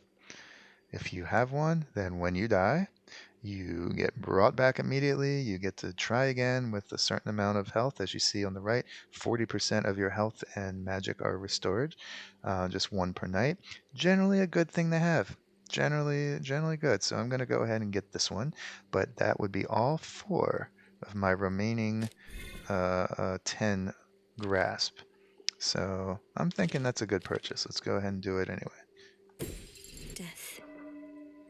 Some mortals would sense his soft approach, others taken by surprise. This is a depiction of Thanatos, the incarnation of death. Not murder, not bad death, just death, who was an active part of the first game. And this has unlocked a few others. Let's check them out. I still have 21 I can spend, even though I can't activate anymore unless I purchase some Psyche to get more grasp. You can still purchase them. You can still have them ready to go, so you can switch between them if you want. This one costs 15 ash. Your sprint is 5% faster and lets you pass through most foes. Cool. This one, a whopping 5 grasp to activate. The Boatman. You have, oh, well, I can't afford it. It's 30 ash. You have 200 extra coin, 1 time. And this one is interesting. Our first 0 grasp one, the Centaur. What this means, now I can't activate it. It costs 1 cinder and 30 ash, but I'll go ahead and talk about it. 0 grasp cards here are activated by doing other things, by activating other cards. So for this one to automatically come up and takes no grasp again, I have to have active cards that use 1 through 5 grasp. So I've got a 1 here, a 1 here, a 2 here, a 2 here, and a 4. So the moment I activate a 3 and a 5, bam, this one would pop into existence. So you got to plan these things out. Can't activate it now anyway. I don't have enough ash. In fact, only ones I could purchase this. I could purchase some of these. Let's wait. There are other use for ashes besides this, and I can't get more grasp yet anyway. But maybe I'll go back up and see if I can buy enough Psyche to raise my grasp. I need 30 Psyche in order to gain 2 more grasp, up to 12. Let's finish this room, and then we'll go back and take a look at the broker again. Okay, but regardless, it's good to see. I now have a Death's Defiance, and you can see that down here. Picture of Melenoe's face, an extra life. Now, okay, this is active. This previously dark case has an exclamation mark. Let's inspect. A new keepsake. Behold that heirloom storage case. Over there. That's Skelemaeus' words. He's too far away to hear directly. At least I can't. I've got one headphone off so I can hear the baby if need be. And in fact, you probably can't hear him. I have the right headphone off. He's off to the right. But anyway, this is where you get your keepsakes and where they are stored. This is the one that Hecate gave me, the silver wheel. If I have this one active, and you can only choose 1 keepsake per run, per night, basically, if I have it active, I gain a flat 50 magic for that run. Cool.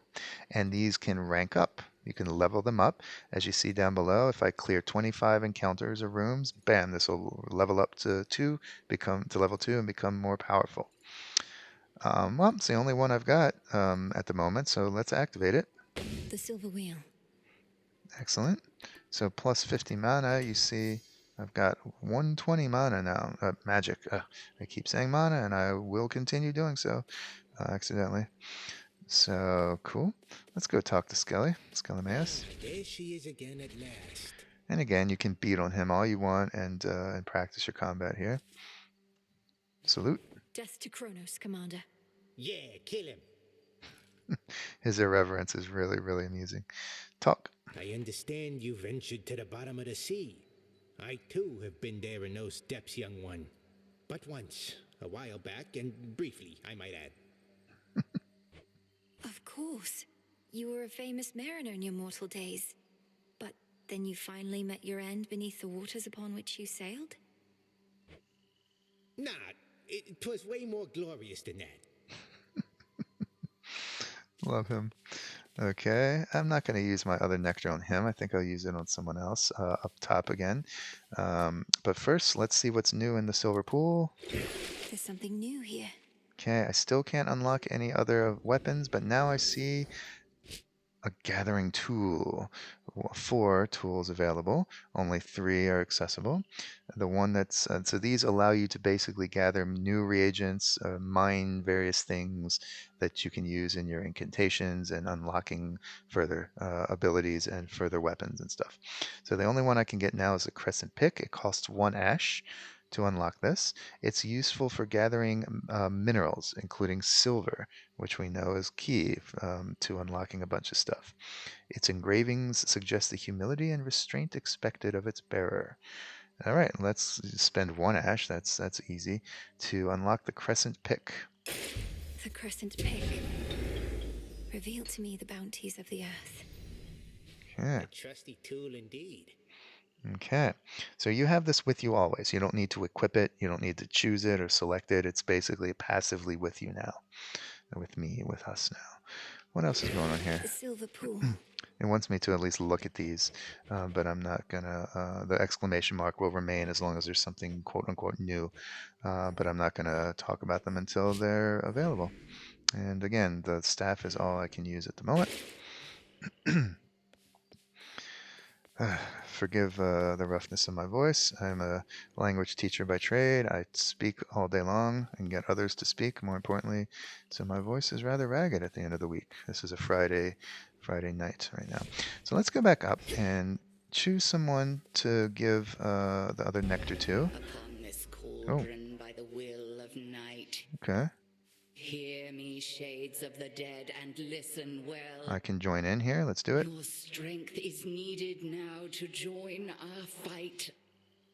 Upon Olympus and in depths of hell. Within these crossroads you are safe with us. Yet we would ask your service to our cause. Your will is yours, your choice is given thus. Together, let us rise above our flaws. So mote it be. Okay. Wards are that much stronger thanks to you. Cool. So there she was doing some chanting here, strengthening the wards of the area, the protective wards of the Crossroads, and I was able to help. It doesn't actually do anything in gameplay. It's just flavor, but that was kind of cool. So I could give this extra nectar to Dora. I could give it to Odysseus. I could give it to Skellimaeus. Odysseus seems a good choice. Let's give him my second nectar. Hey, Odysseus. Got you something here I wanted you to have. For always keeping an eye out. Goddess, your presence alone is all I could ask. Though if you're in a giving mood, then perhaps you'll accept a small gift from me in turn. Cool. Looks like another keepsake coming. Your trusty knucklebones. Thank you. Knucklebones. Are they his knucklebones? He's a shade. Once again, these are shades too. Okay, only the important shades, the one whose force of will was such that they retain identity after death, or who are relevant to the plot, get to have a special form. All the other shades are kind of like these, floating around. So he's a shade, despite his mortal form. So do I now have his actual knucklebones? let's go check. Oh, actually, let's go check the broker and see how much psyche I can purchase. 30 for 5. I can get 15. That's not enough to, but you know what? Let's get it anyway. Let's spend all my bones on this, and that gives me half of what I need to raise my grasp further. Here you are. Cool. Now I have 15 psyche. Hopefully find some soon, and I can improve my grasp and hold more Arcana cards. Nice. And now let's go back down and inspect this new keepsake. And I think we'll do one more run before I shut this video down and call it a night. Okay. Expanded my collection. Knucklebones. Okay, the next Guardian. Guardian is the name of the bosses in this game. The next Guardian loses 5% health, and you take 10% damage less from Guardians. So I have to choose one, either more magic, period, or weaker bosses, weaker and less healthy, I suppose, and bosses who are frailer.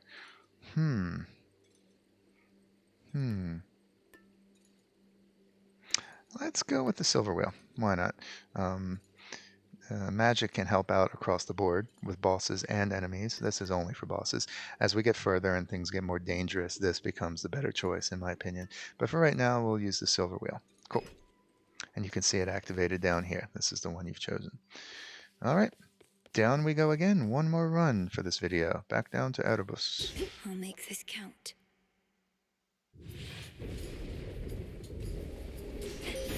Moonlight.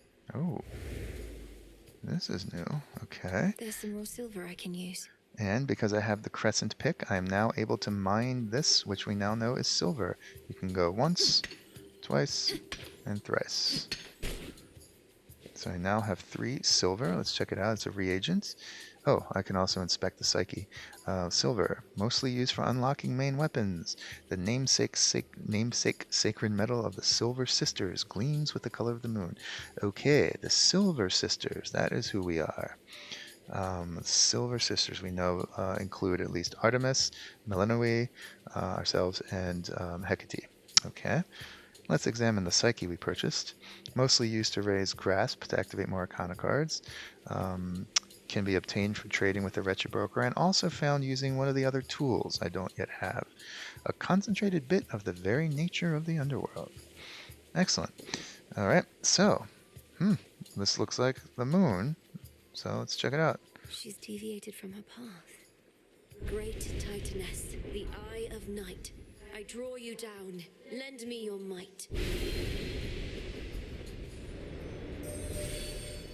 Good evening to you, little star. Our cycles now are intertwined, as I no longer can afford merely to watch. Whichever threat we face, I vow to shine for you. Breathtaking art, just gorgeous. I could just stare at the horse, the headdress, all of this. Check out her hair in the shape of a crescent moon with the full moon above. This is Selene, the moon incarnate, as we see, goddess of the moon, or in this version of the tale, the titaness of the moon. She is not an Olympian in this game. She is a titaness. Basically the moon. So her power, as we said earlier, her course is deviated. That's what Melinoe just said a moment ago. And she says our cycles are intertwined. She can no longer just float above and watch. She's now getting in the fight. Cool. Now. Look forth. Now, this takes a little explaining. Cool. Check out the artwork here. This is great. Melinoe below, Selene above. Lovely stuff. So gifts of the moon. Her distant silver light is a guiding beacon to all those who move in shadow. Selene does not give you boons. She enables you to use a hex, one of several. You have to choose one hex for the run, and this is the opening ability, the basic ability of the hex. But unlike boons, the hexes don't simply grow stronger if you get palms of power or something. Instead, each subsequent time you encounter Selene, or she contacts you, you get a certain amount of points you can spend to develop the hex further along what is called the Path of Stars, as you can see in the bottom right of the tooltip. Okay, so it's like I can't show it to you unless I find Selene again. which I don't know if I will on this run, but it's a little map, and each time you see her, you can plug more points into it and kind of develop it similar to role-playing games skill trees. And your choice here, you can choose whichever one you like, but also each one has a different moon value. And if you choose the one that has full moon glow on this particular night, you get +2 points to the upgrades when you develop it next, meaning you get +2 skill points you can spend, to put it in RPG terms. If you choose this one, you get +1, and if you choose the one with just crescent moon glow, you don't get any bonus at all.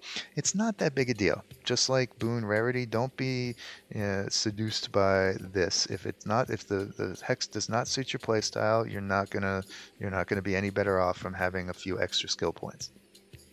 So the 3 I have available to me, this one slows everything down for 4 seconds.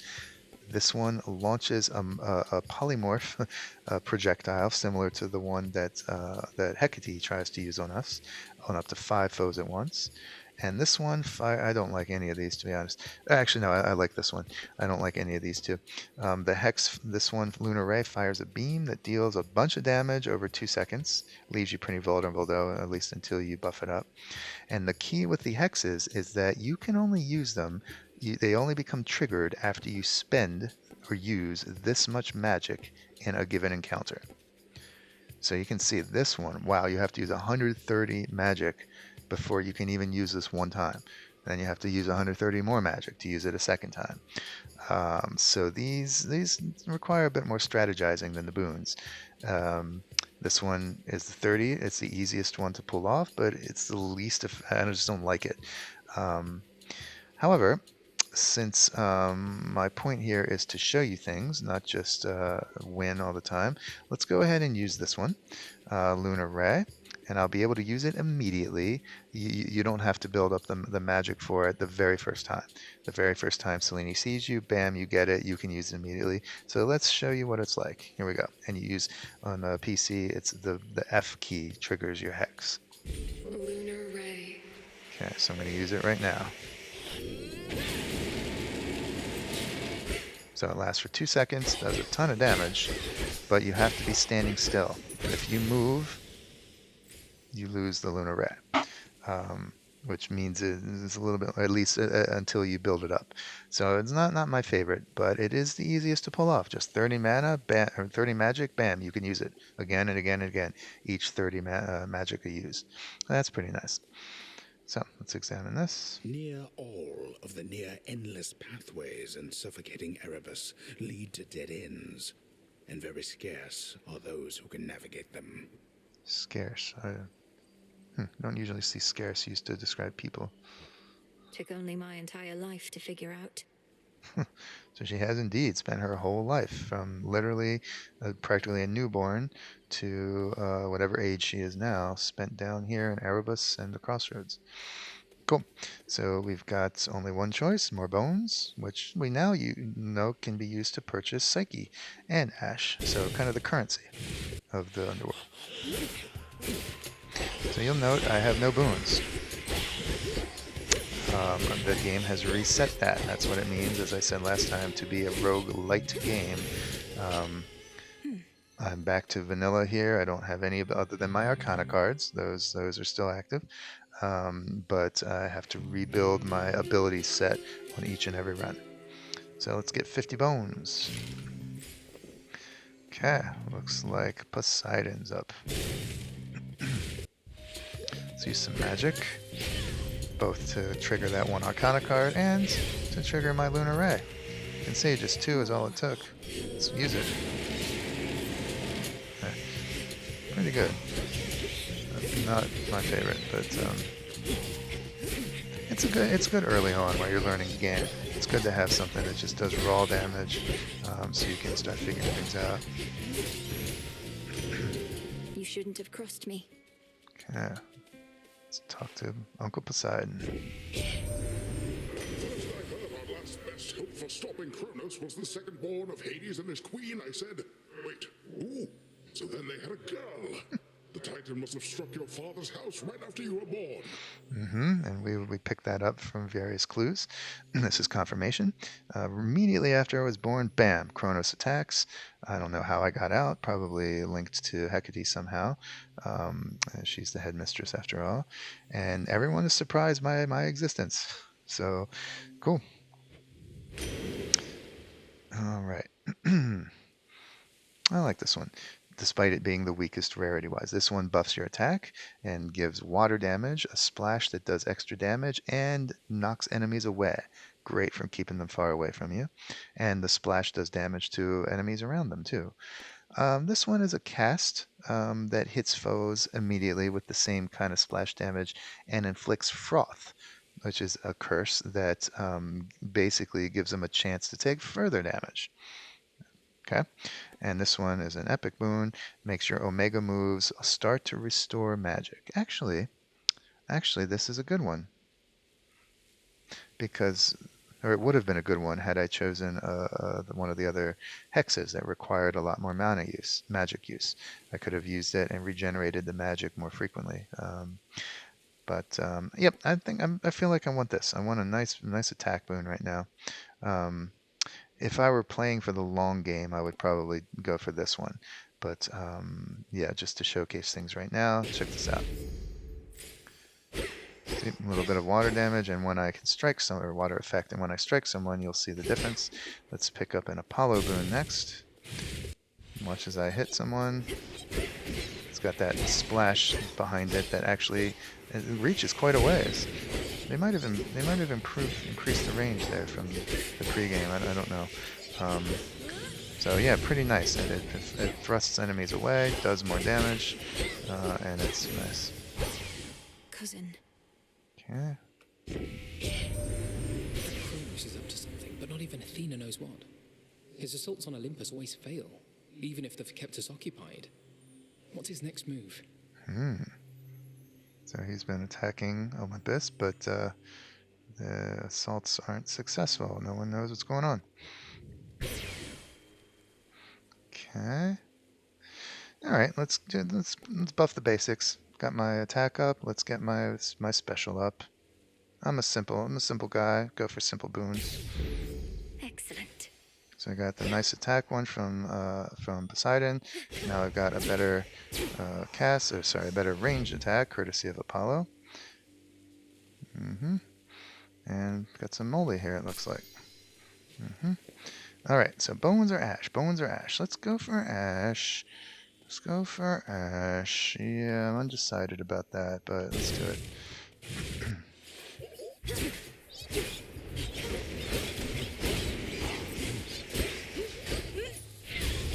The nice thing about this Omega attack, you've probably observed it already, is it pierces barriers. So you don't have to, you can hide behind things, as does the attack itself, by the way. More ashes. Yeah, it's worth saying.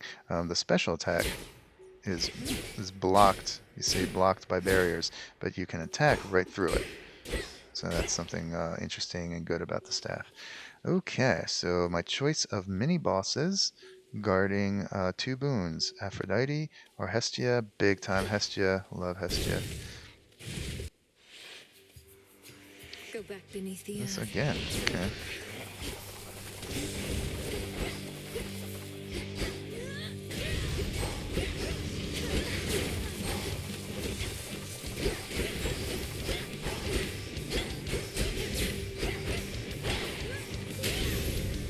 Yeah.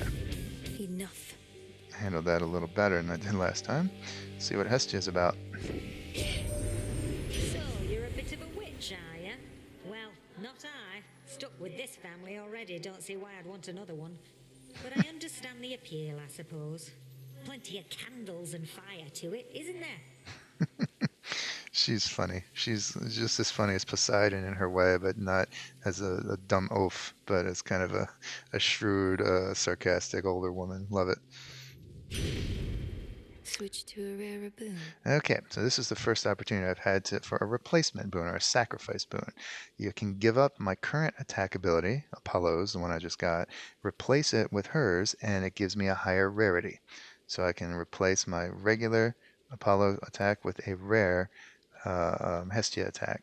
And this one inflicts Scorch. We've already talked about that. This is a sprint, and this is an Omega special. Um, I could do this, but I don't have a sprint one yet. I usually like to flesh out all the main boons wherever possible before swapping things up, because that just sacrifices something. So I'm going to get this one. Getting warmer. You can see as I sprint now, there's a little fire trail behind me, damaging anyone who lands in it. And this moon above me, by the way, that's the symbol that's letting me know that my hex is active. Just haven't needed to use it much. All right. What is this? Clasped hands with dots above it, dialogue dots above it. Let's see what this is about. Oh, little fly, come sit and rest your wings. You've grown so tired flying to and fro. I'll wrap you up and sing you soon to sleep. I'll drink of you and leave a little heap. Yeesh. Again. Okay. Oh, little fly. Oh! So we have a singing or chanting spider here, surrounded by clothing, it looks like, and cocoon things. Kind of whimsically creepy music going on. Matches Halloween. It's coming on Halloween season here. So who could this be? What are you doing here? Besides tramping all over my webs, that is. Oh, it's nothing, silly. I can always make more perfectly good silk. I can't always see you. Arachne, the most talented of all mortal weavers and artisans. Now a spider. I don't want to say why, because this is kind of a plot element in her dialogue, but yeah, this is she. Creepy little thing, and basically this is her way of telling me, don't worry if I bust up her cocoons, she's got plenty of silk to spare. Hi, Arachne. Sorry about all this. I think we'll soon be seeing more of one another now. My task has begun. So they're on speaking terms already. They know each other. Truly. Why then, I'll get out of your hair. You have to go. But first, you have to try on one of these. And don't worry about any wear and tear. I've plenty more in stock. Her laughter is so creepy. Okay. So, silken fineries, supple garments, dyes, and fabrics rivaling those of the gods themselves, as was Arachne's weaving when she was a mortal woman. Okay, so basically her boon, quote-unquote, is to clothe you in a dress of a different color, giving you different effects. Each dress she gives you has an armor statistic, and this is our first look at armor. Armor is basically free hit points that when you're damaged, it takes away from the armor rather than from your health, but it's generally irreplaceable. Once you lose the armor, it doesn't come back, and if you lose all your armor altogether, bam, the dress breaks, and you lose its other abilities. So I've got one that's 40 armor, and it allows me to restore 5 magic every second. Wow. Lavender 30 armor that helps me channel my Omega moves faster. Or a 50 armor one that allows me to restore 2 health per location. Let's go with the magic one and just start busting out Omega moves and that hex whenever I want to. Let's do it. Do you like it? Why, this is beautiful. Thank you. Okay. So you can see it down here. I now have armor here. Which takes up most of my health points, but I still have the same amount of health. It's just correspondingly less in terms of the share of the whole bar. And I look different. Look, I'm blue. Cool. So she's given me her permission to swap these things down. And this, look at this special glowy shade. I'm given the option to compel, but I don't yet have the tool for that. I can't. So, nothing to do there. We got a heart, a centaur heart, or Charon. I don't have enough gold to really buy anything from Charon. So, let's go and grab a centaur heart. To your success. Alright. So now I'm going to be regenerating magic like crazy, which is bad for my Arcana card, but great for pulling out this hex again and again and again. So I just basically want to keep using Omega abilities as much as I can. And yeah, making short work of things.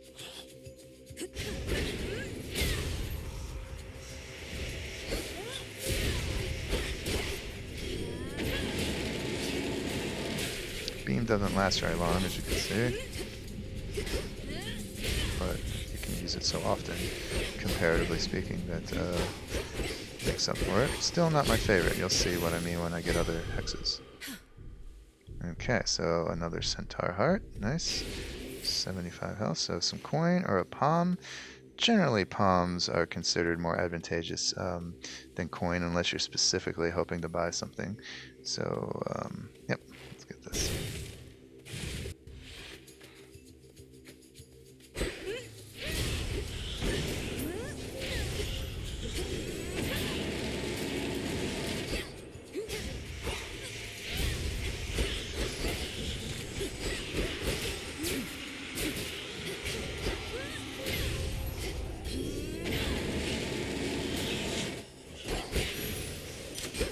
Easy. Okay, let's buff, well, I'm using my attack more than anything else, so let's buff that. Okay, another heart, or some coin. Coin is generally preferable to heart in the overall ranking of things, although, as I've said several times already, situation trumps all, but no specific situational need is here, so let's get some coin.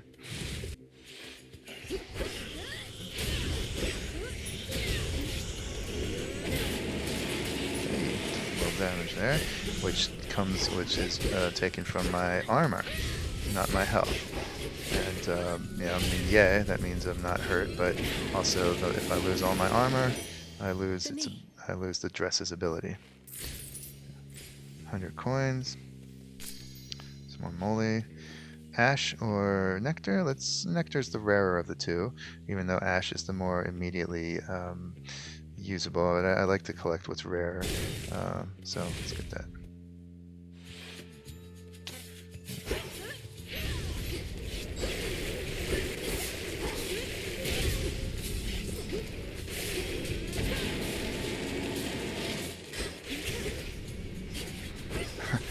I'm just laying down these casts by instinct, by habit. I know they're not doing anything, but I kind of just do it without realizing I'm doing it. So, see, I had to dodge away from that attack, which disrupted the lunar beam, and that's a real weakness. Once you move, you lose it. Okay, so I've got a nectar again. Yeah. Okay, a palm or some shopping. Let's do some shopping this time. I've got enough coin to buy some things. And oh, okay. Not enough coin to buy both of these, but definitely want the Deadless Hammer. Let's talk to Karen first. He's got something to say. No sign of Hermes yet, my lord. Forgive my impatience. I know infiltrating our enemy's ranks and discovering the details of his plans to conquer Olympus is sensitive work. Mm-hmm. So, okay, Hermes. Haven't seen him yet, but he's out infiltrating the enemy and trying to find plans, the details of his plans. Okay, that's what Hermes is up to. Right? He'll be back any evening now, I'm sure. Maybe Charon is kind of close to Hermes. Actually, those who played the first game know. Charon and Hermes were pretty closely affiliated and helped out in fundamental ways when Zagreus was trying to escape the Underworld. So they're kind of in cahoots a great deal. Let's check out this point of interest. Ahead, the Underworld princess shall again confront the one who raised her and taught to her the means by which she may prevail. There's always more to learn. Okay, so confirmation that Hecate did indeed raise us. Raise Millenary. Okay, let's purchase the Deadless Hammer. It's definitely the best option here. Here's the gold. Okay. This is the one we got last time. Specials bouncing up to more foes, but I'm not really using specials a lot right now. Attack has more range and deals plus 100% damage. Okay. To distant foes, not to all foes. And this one is interesting. This one's quite interesting, less useful against bosses, but whenever you slay something with your Omega attack, you restore 5 health. Pretty useful for collections of weaker foes. Yeah, I like that one. Let's get that one. Imbued with greater strength. Once I lose my dress, however, I won't be using that Omega ability with near the same frequency. But while I've got it, let's use it, and looks like we're going to confront Hecate once again. There you are. You bear the wheel trinket I bestowed. I once used it to hone my craft. May it now help you do the same. So the dialogues are nicely crafted. They respond to things. I'm holding her keepsake. She recognizes it. She comments on it. And one thing I loved to do in the first game is to collect, as I said, I'm a collector, collect all the dialogues I could, which involved a lot of dying to get all of one particular type of dialogue. So yeah, I kept spreadsheets and stuff like that to make sure I wasn't missing any dialogue content, which is what I like out of these games. So maybe I'll create one off camera, of course. But I have now had Hecate's dialogue concerning her keepsake. Cool. This wheel, a labyrinth with no beginning and no end. Pathways that circle back upon themselves, like Erebus. Like life itself, 3 stages intertwined. Let us go through the stages now. Here's another reference to the mystical number 3 that appears so often. Cool. The all-consuming flame. Do no ray. She recognized, she commented on my use of the ray.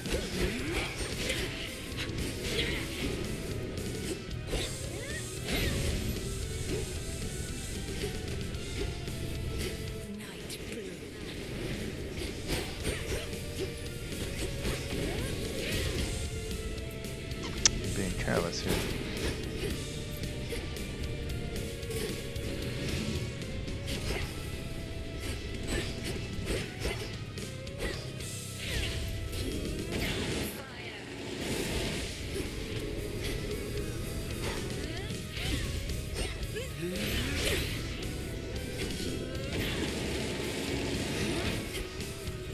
Okay, here comes the polymorph hex. Try to evade it. That was... Yep, I knew it was going to happen. Oh. I don't know if you can see that, but I just got a...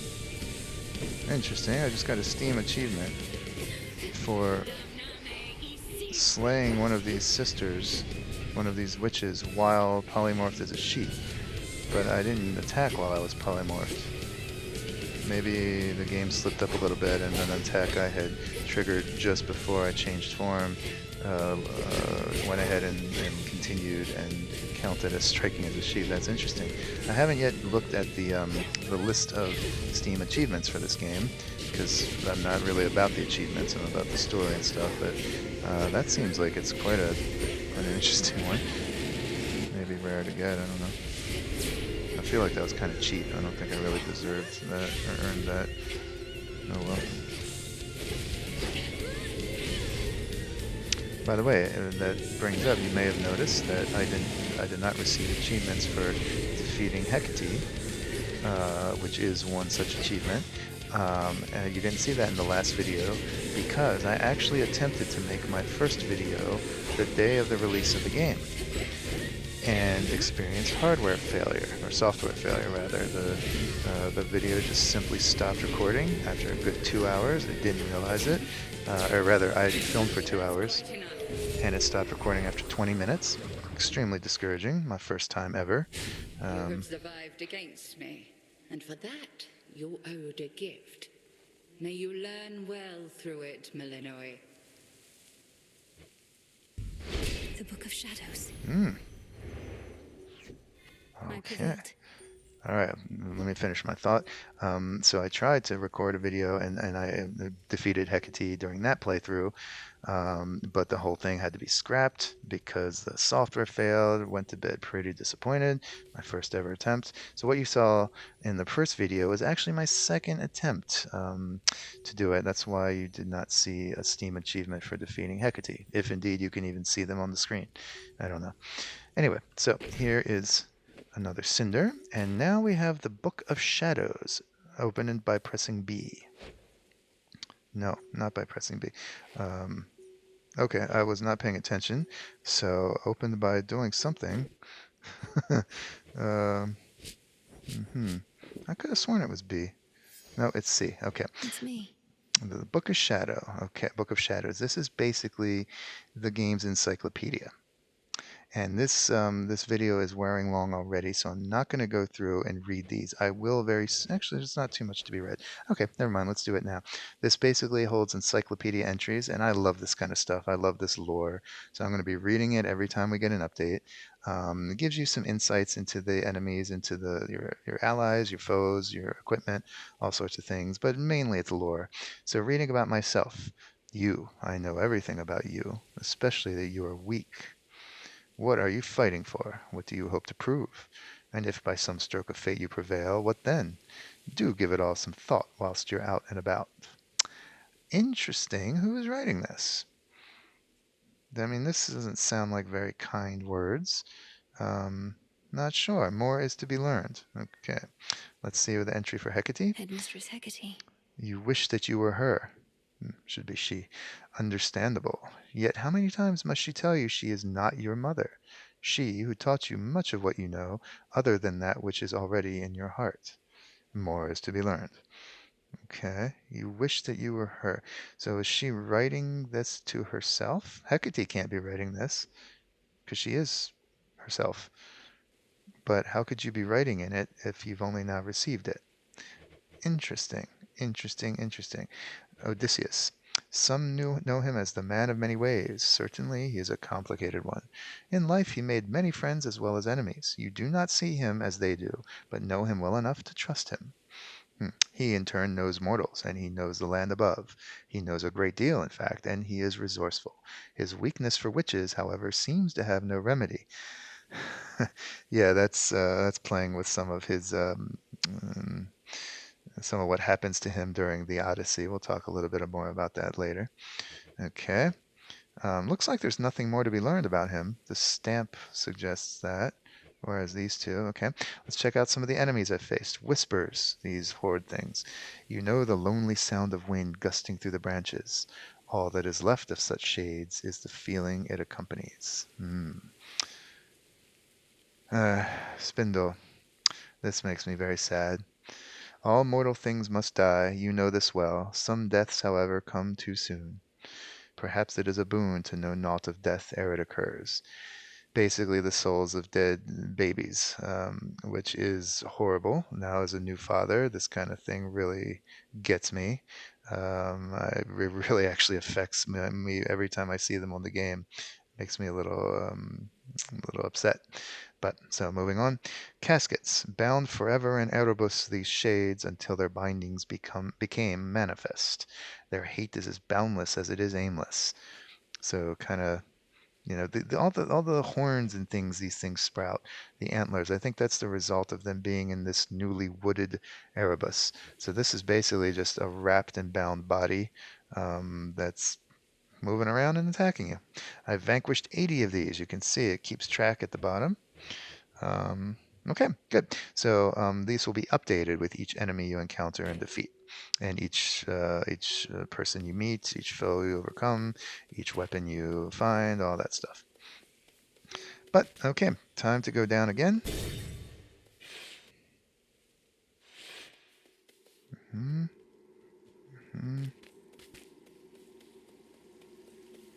Okay, no mysterious old man here this time. So let's go right back down to Oceanus. I don't know if Eris is going to be here to plague me again.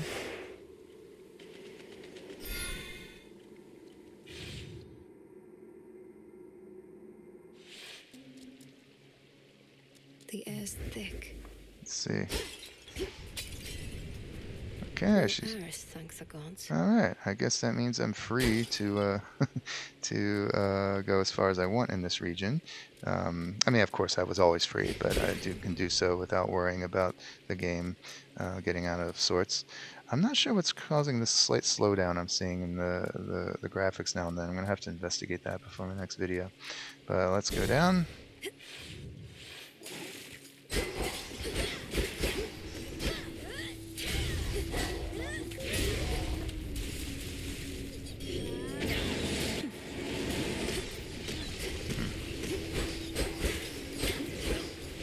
Yep, those water beams cause a stun effect. They don't damage you directly.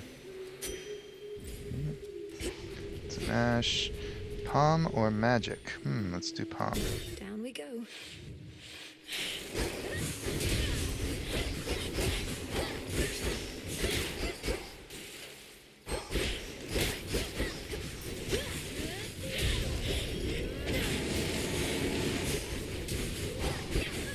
Water spouts.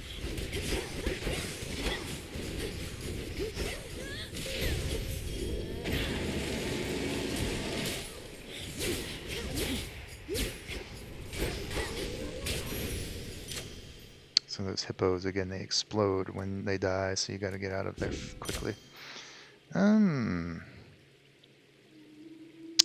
Okay. Let's keep getting the attack. I'm really using that a lot more than my the special. Okay. Let's check out. This is that we now know is the symbol for an NPC encounter. This one's great. Let's check this out.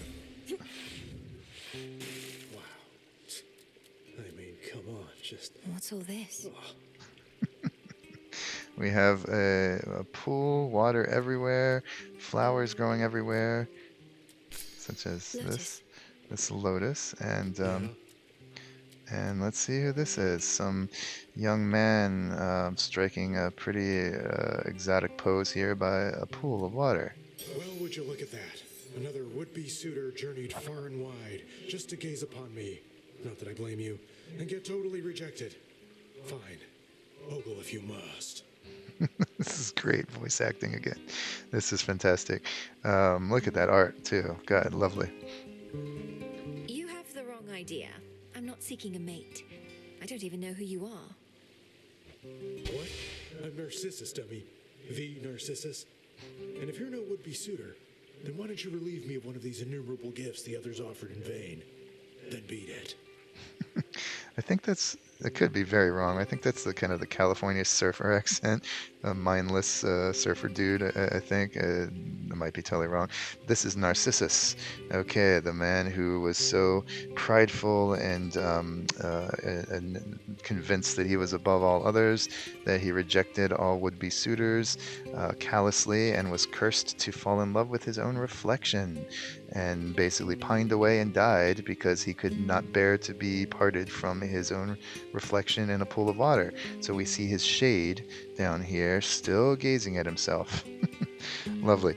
So he's going to give me a gift. He's asking me to take one of the gifts that all these suitors, see all the shades clustered around him, that they have offered him. I like the music here.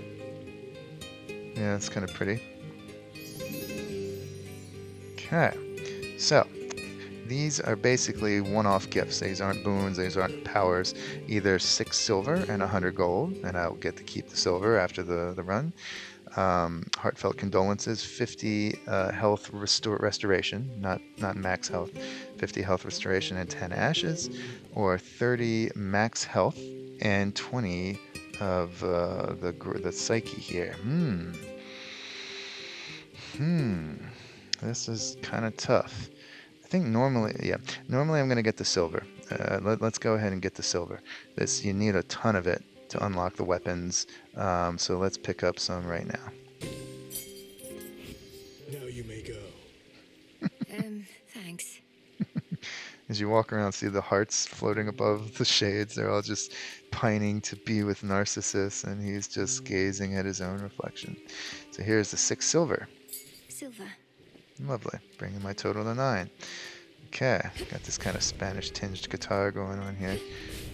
And next up is some ash.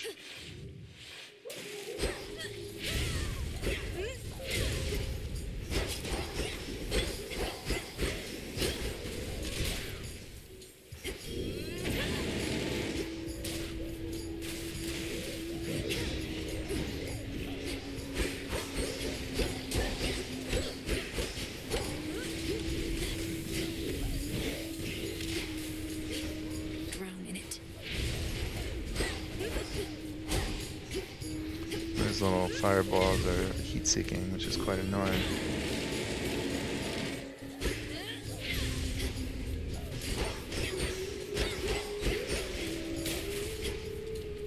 You can hear Skilla singing in the background still.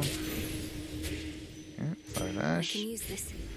Okay, spend some or get a Aphrodite boon with the mini-boss. Let's go for the mini-boss. Free boon. If I can defeat it. Oh, this one again. You ought to have stayed below.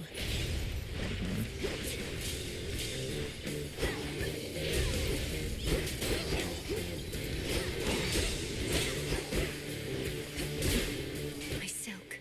Oh, there goes my armor. Bummer. So now I'm not regenerating magic at all. So I can't use it as freely as I was. May as well. Well, you know, against this boss, because what else am I going to do with it?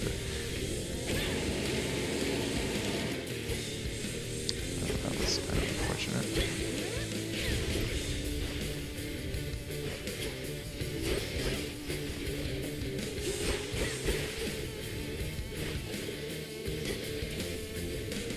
Oh, I thought I had my hex up. I did not. Now I do. Took me for simple prey. Okay, so my Book of Shadows is updated with new information. Let's see. I can now read about the Deep Serpent. Mortal sailors would be disinclined from making their sea journeys if only they knew what lurked beneath their waves. They overlook such beasts as could turn their triremes into splinters. Triremes are the some of the sailing ships used in the Mediterranean at the time. So this is basically a Stygian danger, but is actually a mini-boss. What's known again as a warden. Okay.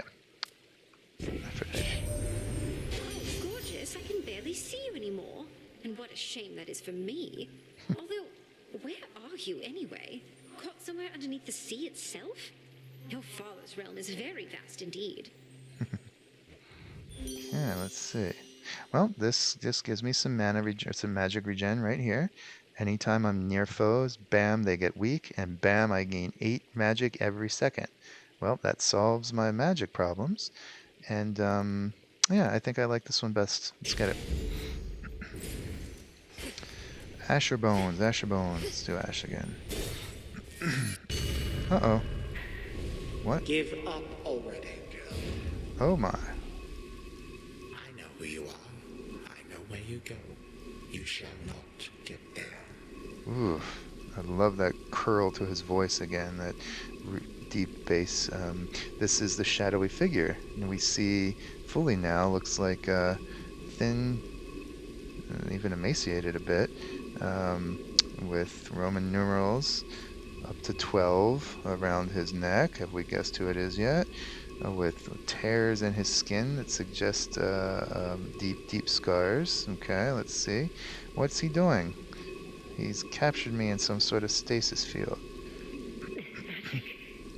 Kronos will carve you limb from limb for this, for everything. So that is Kronos. That is the big bad. How frightening. Unfortunately, we shall never know if yours was a mere empty threat, for you are going on a little time out, at least until some other matters are resolved. Really? No. You wish to traipse through this realm, then here, bask in it. Okay. That old man. It was him. So it was Kronos. Where am I? Or when? Yes, so he has sent me back in time. This is Asphodel, one of the realms of the first game. the middle of the 3 underworld realms. Normally a very pleasant field of fields of green, but engulfed by the river Phlegethon, the river of flame that has turned it into, or had at that time, turned it into a lava-filled nightmare. So I've been transported back in time. The music is extremely familiar and nostalgic to those who know the first game. So what am I doing here? I don't see any enemies. Okay. So the terrain is from the oh, what is that thing? Over there. Reveal. Just need to hold within this rift. Okay, I have to stay. What witchery is this? Stay within the golden ring. Here come some enemies. As I have to fight and survive. If I leave the ring, you see a percentage ticking down at the up left. If I leave the ring, the percentage starts ticking down. So I have to stay in as much as I possibly can. And you heard Kronos' voiceover. What witchery is this? He has no idea what I'm doing here. Standing in the lava damages you.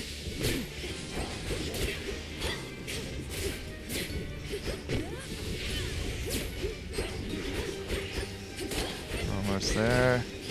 Stay on target. Stay on target. Okay. You knew how to resist my little step. Finally.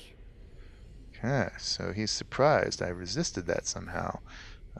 Others, I suppose, would have just been trapped here indefinitely. Interesting. Here's the room reward remains the same, the ash. I'm teleported back into More than that, a Cronos. new room. No respite. So I have not encountered Selene yet again, so I haven't received any upgrades to that hex. Still sitting with its initial vanilla ability.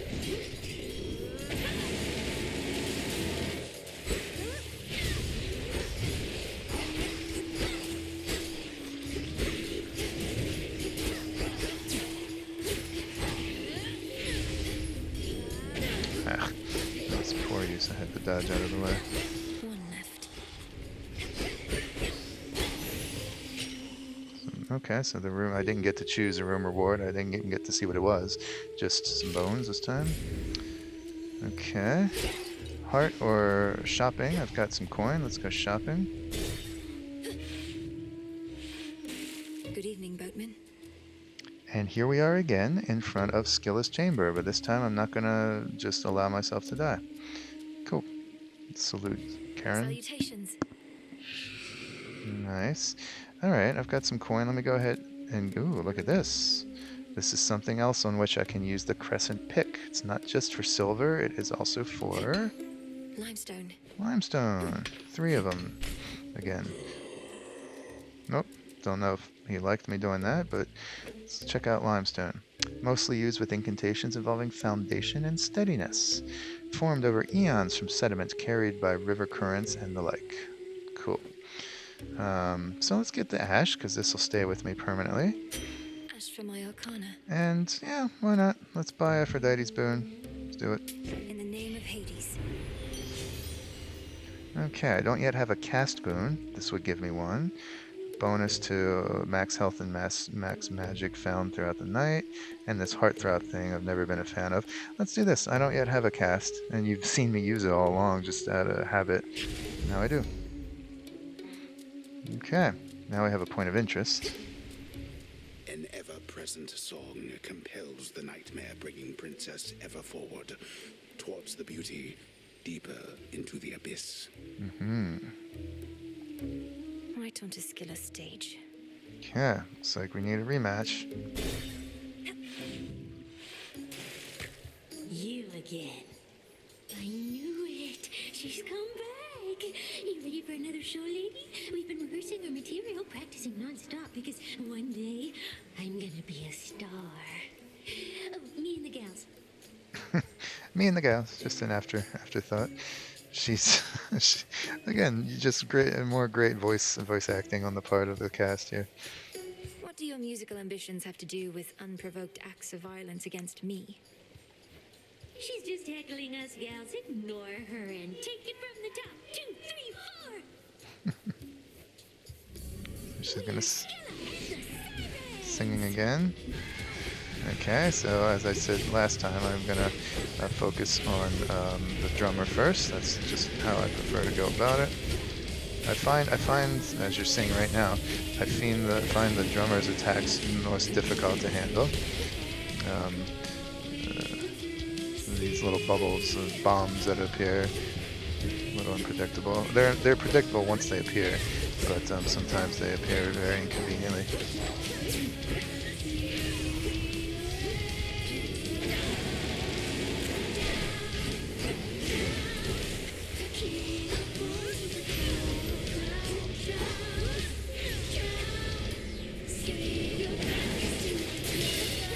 Okay, so brought her down.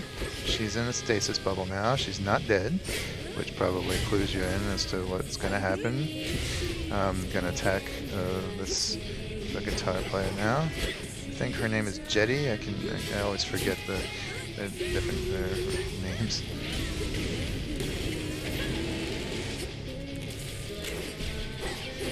It's a pretty banging tune. As my sister always likes to say. Hi Carly, shout out to you. She was instrumental in me, pun not intended, instrumental in me doing this whole project in the first place, she and my wife. She loves these songs, she's always singing them. Banger, I believe, is what she calls her tune, this tune. So Skella, she just kind of sits there. She has this musical note floating around, but easily dodged, and all of her other abilities are fairly close up. So if you're careful, it's not a really big deal. You want to save her for last, especially when the phase 2 of the fight begins. So yes, my magic only regenerates when I'm near an enemy. So I can't just stay too far away. Okay, so 50% health, phase 2 is reached. All 3 are back on their feet, and one of them is chosen to be the featured performer and is extra powerful. It has her abilities buffed. And this time around, it is the drummer. So again, I'm going to focus on her first. And the reason you really don't want to focus on Skilla first in phase 2 is that she summons a ton of, when she gets low on health, she summons a ton of little fish to attack, and the whole encounter becomes kind of difficult to manage if the others are still around. Oops. Ugh, out of range. Okay. So I took Roxy down. This time she disappears from the stage altogether.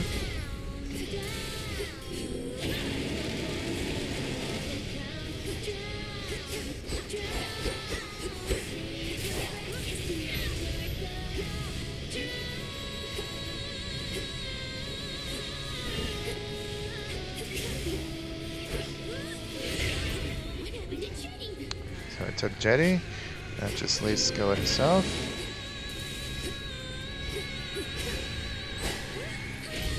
So she blocks any attacks that are not made directly in front of her. That big old shell. And now here comes all the little fish. This is why you want to save her for last. Ah, that was bad timing. Okay, where are all the little fish? That's interesting. Did they change this battle? Oh, okay. Okay, I was either, look how many there. I was perhaps late or early, premature in that. The fish come now, and it's actually quite hard to manage with, especially when the others are in there.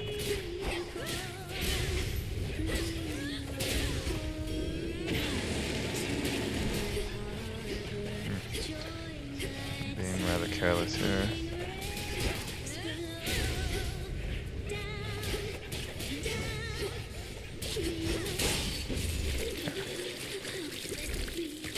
Okay, rather ugly. Not particularly well fought, but one. And I get this. Yep, that is my reward. cinder from Hecate, a pearl from Scylla, and we'll observe it. Mostly used with incantations involving luminance and perfection. Certain shelled sea creatures sometimes produce these iridescent little spheres. Yes, they do. I don't think I received a codex entry, did I? Oops, wrong. Nope, nothing new there. Okay, so a little bit of a fun throwback to the first game is if you go down here after defeating Scylla and in front of this shade, Show's over, everyone. he's bummed. He wanted to see the show. This is a callback to something similar that happened in the first game when Zagreus had to fight Theseus and the Minotaur. Okay, heading on down. Okay, got a new fountain. To my right. Got a new fountain for restoring health.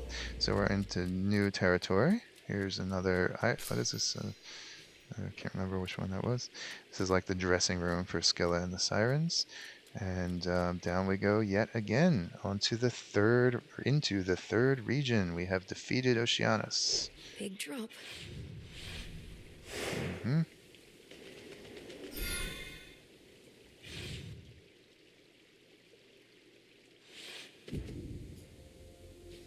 Don't lose your way here, Mel. The Fields of Mourning. Rather grim. Look at all these shades that materialize when you reach the edges. They bar your path. Can't get through. Very wide open. Look at this. It's watching me. See the eyes moving and following you. See the pulsing like veins and arteries here. It's kind of a grotesque in a way, but also beautiful in a way. Love the art. Weeping, someone weeping, clutching a stone or against the side of a house. The Fields of Mourning probably clue you in as to what's going on here. Sadness abounds. Very wide open terrain. Where do you go? Here's someone also sad. A yearn. Hey, babe. Okay. Her again. Oh, that's my signal. I've gone too far. Okay. What's she gonna say? You again. What? Are you concerned my task just isn't difficult enough? Going a bit too swimmingly? Actually, yes, I was a little worried about that. You got past the sirens. What next? You'll go kill Kronos, and then what? Come on, babe. Let's not do anything rash. The game's just flat out saying, hey, go slower. Bye now. This again. Alright, this time she left some psyche for me, though. Check it out. 50 psyche. That's not bad. I can get some greater grasp with this. Okay. Now, the thing here, I've been forgetting to do this. Okay. Each opening stage of each new region has a vantage point that you can look out and admire it. This is it. So I'm going to go up here and you can get a look at the lay of the land.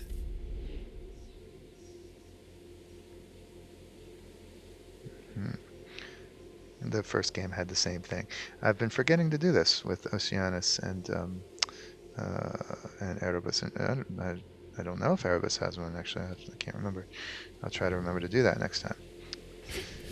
So That's more than usual. So what's going on here is that instead of little rooms, one after a time, there are these great wide open plains. And to get through, you have to kill enemies, find the prizes, and bust through these trees. And there are multiple room rewards in each room, quote unquote, in each area. So instead of one, there are two, sometimes even three, and you have to search across the map to find and unlock them. So let's do it. I'm not going to go too far. I'm going to heed the game's warning that maybe I'm getting a little ahead. Plus this video is quite long enough as it is, and it's quite late enough as it is.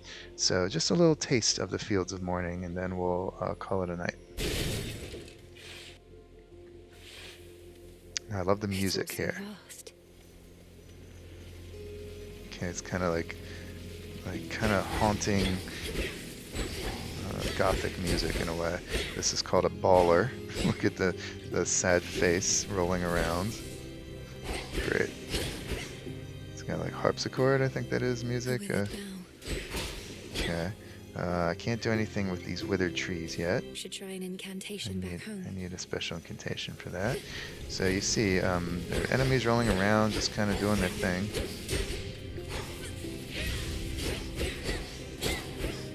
This one counts a lot of coin. And some enemies, the wheat fields, this is different, I think, from the pregame. This wheat is sticking up and can be cut down. But this is just kind of lying here. Like, oh, okay, 5 ash, cool. Ashes. That wasn't part of the, that wasn't one of the room rewards. It's just kind of a minor reward lying around. So where do I go? Just kind of wander around here. Enemies are here and around. Aha! What is that? And this is one of the room rewards. Trapped inside some barrier. Let's check it out. It's stuck. Uh-oh. Okay.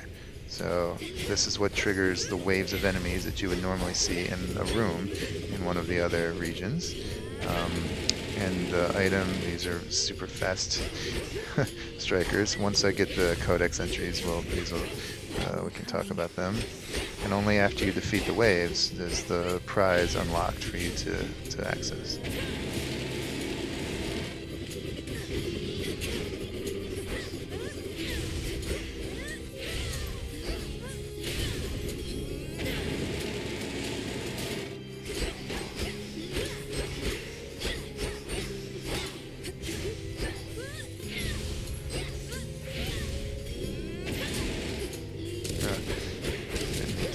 Not mean to move it. And now my claim. Okay, so now this tells you, in case you've lost your way, that little light guides you back, and here's my reward. Okay, I think I'm going to call this. I'm going to allow myself to be defeated again for the same reasons as last time, to try to go nice and slow the way the game wants me to. I beg your forgiveness for that if it's frustrating. But again, the beauty in this lies in experiencing the dialogues and the plots, not rushing to the end. So anyway, that's what we're going to do. Unless I've killed all the... No, there's at least one more here. So you can see little mini rewards around. Let me find the other big reward. Trigger the enemies, and then I'll let them kill me. And end this video. Where is it? Have I am quite tired. Have I missed something? Have I forgotten? No, I can't proceed. So there I am. I'm not making it up. There is indeed a second reward. There it is. I could also just run into these thorns. This hurts. 1 hit point at a time, though. Not very efficient. And so let's trigger this, and then let him get me.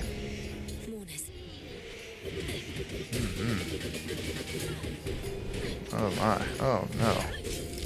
So here's my Death Defiance. Okay, let me get out. See, my Death Defiance was triggered and brought me back. I'm just going to allow myself to die again. Return to shadow now.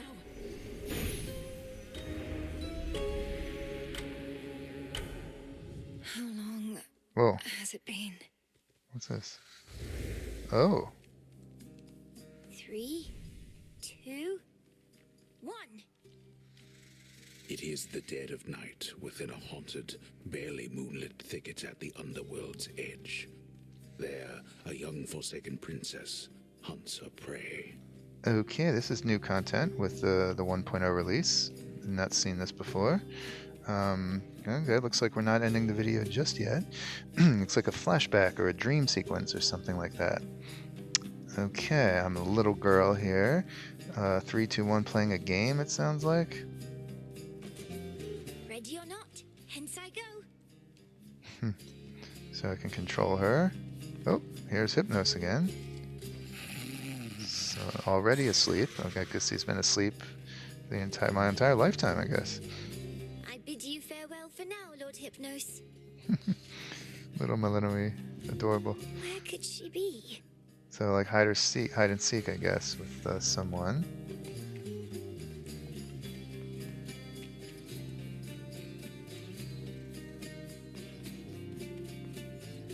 Okay, exploring around. This kind of looks like the Crossroads.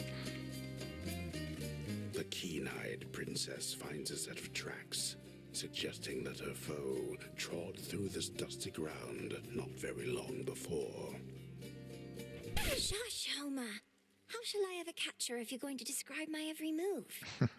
So now we know who the narrator is. This is Homer speaking to us. Author of the Iliad, the Odyssey, all these things. Okay. So she's lecturing. So she can interact with the narrator, breaking the fourth wall. I guess, kind of the fourth wall, in a way. It's kind of funny. I've no idea to whom you refer, to whom the Princess of the Dead refers, as she continues on her fateful search. Quit teasing me and help me look. Okay, very self-aware little girl here, speaking to the narrator. This is Artemis's music that has suddenly started. So are we chasing Artemis? Or are we the huntress? So that's what the music's about? You'll find her yet. Oh, that was Hecate's chuckling, but let's see what Odysseus says. Odysseus, have you seen Hecate about? Okay, so we're hunting or playing hide and seek with Hecate. Not in a little while, little goddess. Though I'd expect that pointy hat of hers to give her away. I'll look for it. Thank you. Well, she's got to be around here somewhere, little goddess. So everyone knew me as a little girl. Everyone I'm with at the Crossroads has seen me grow up. Interesting dynamic. This is where Hecate usually is. So this is indeed the Crossroads, yeah.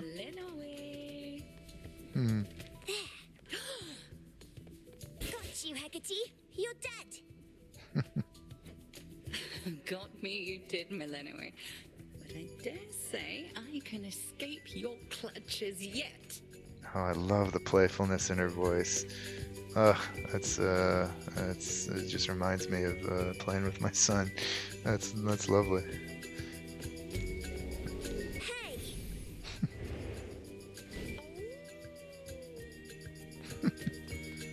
Can't hide from me. I see her over there on the left, but in true RPG fashion, I want to make sure I explore all the little corners before advancing whatever plot's going on. Shades, is Hecate about? Not seen her, huh? The shades always disappear when you run through them. Okay. So I'll go back down to where she is. Over there. Perceptive. There you are. Got you again. So persistent. Give up already, witch. For I'm a titaness. You cannot vanquish me. I can and shall. This is adorable. Oh, she's back here. Okay. I got you. Hecate? What's the matter? It's merely that I've not heard your laughter before. Reminded me of your mother. A much preferable sound to that of grief.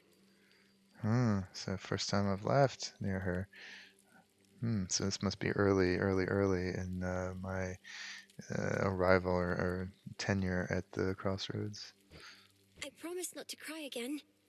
I still get sad sometimes, but not as much. Okay. So she misses her parents, obviously. You can see tucked in her belt there is a little palm blossom, pomegranate, token of her mother. Okay. Do not make promises you cannot keep. When tears well up, let them spill forth. They're not so precious that they need be contained. I can agree with that. That's wise. But you never cry, Hecate. And I wish to become strong like you, so that I might find Kronos and destroy him for what he's done. And then you could hear my mother's laugh again. This really drives home. I like this additional content. This really drives home that she's been in this battle, preparing for this battle her whole life. This is not a sudden thing. Literally, her whole life she's been trying or preparing to defeat the Kronos. It really adds to the scale of time that's going on between the two games. And I shall do everything in my power to prepare you, so that you may succeed where I failed. If not for your family's sake, then for your birthright, as the princess of the Underworld. What do you mean you failed? You tried to beat Kronos yourself? He hurt you? This is new. I was unaware of this. Concern yourself with your own pain, not mine. Destroying Kronos shall not change the past, and the pain shall linger, though assert itself less frequently with age. But enough of this.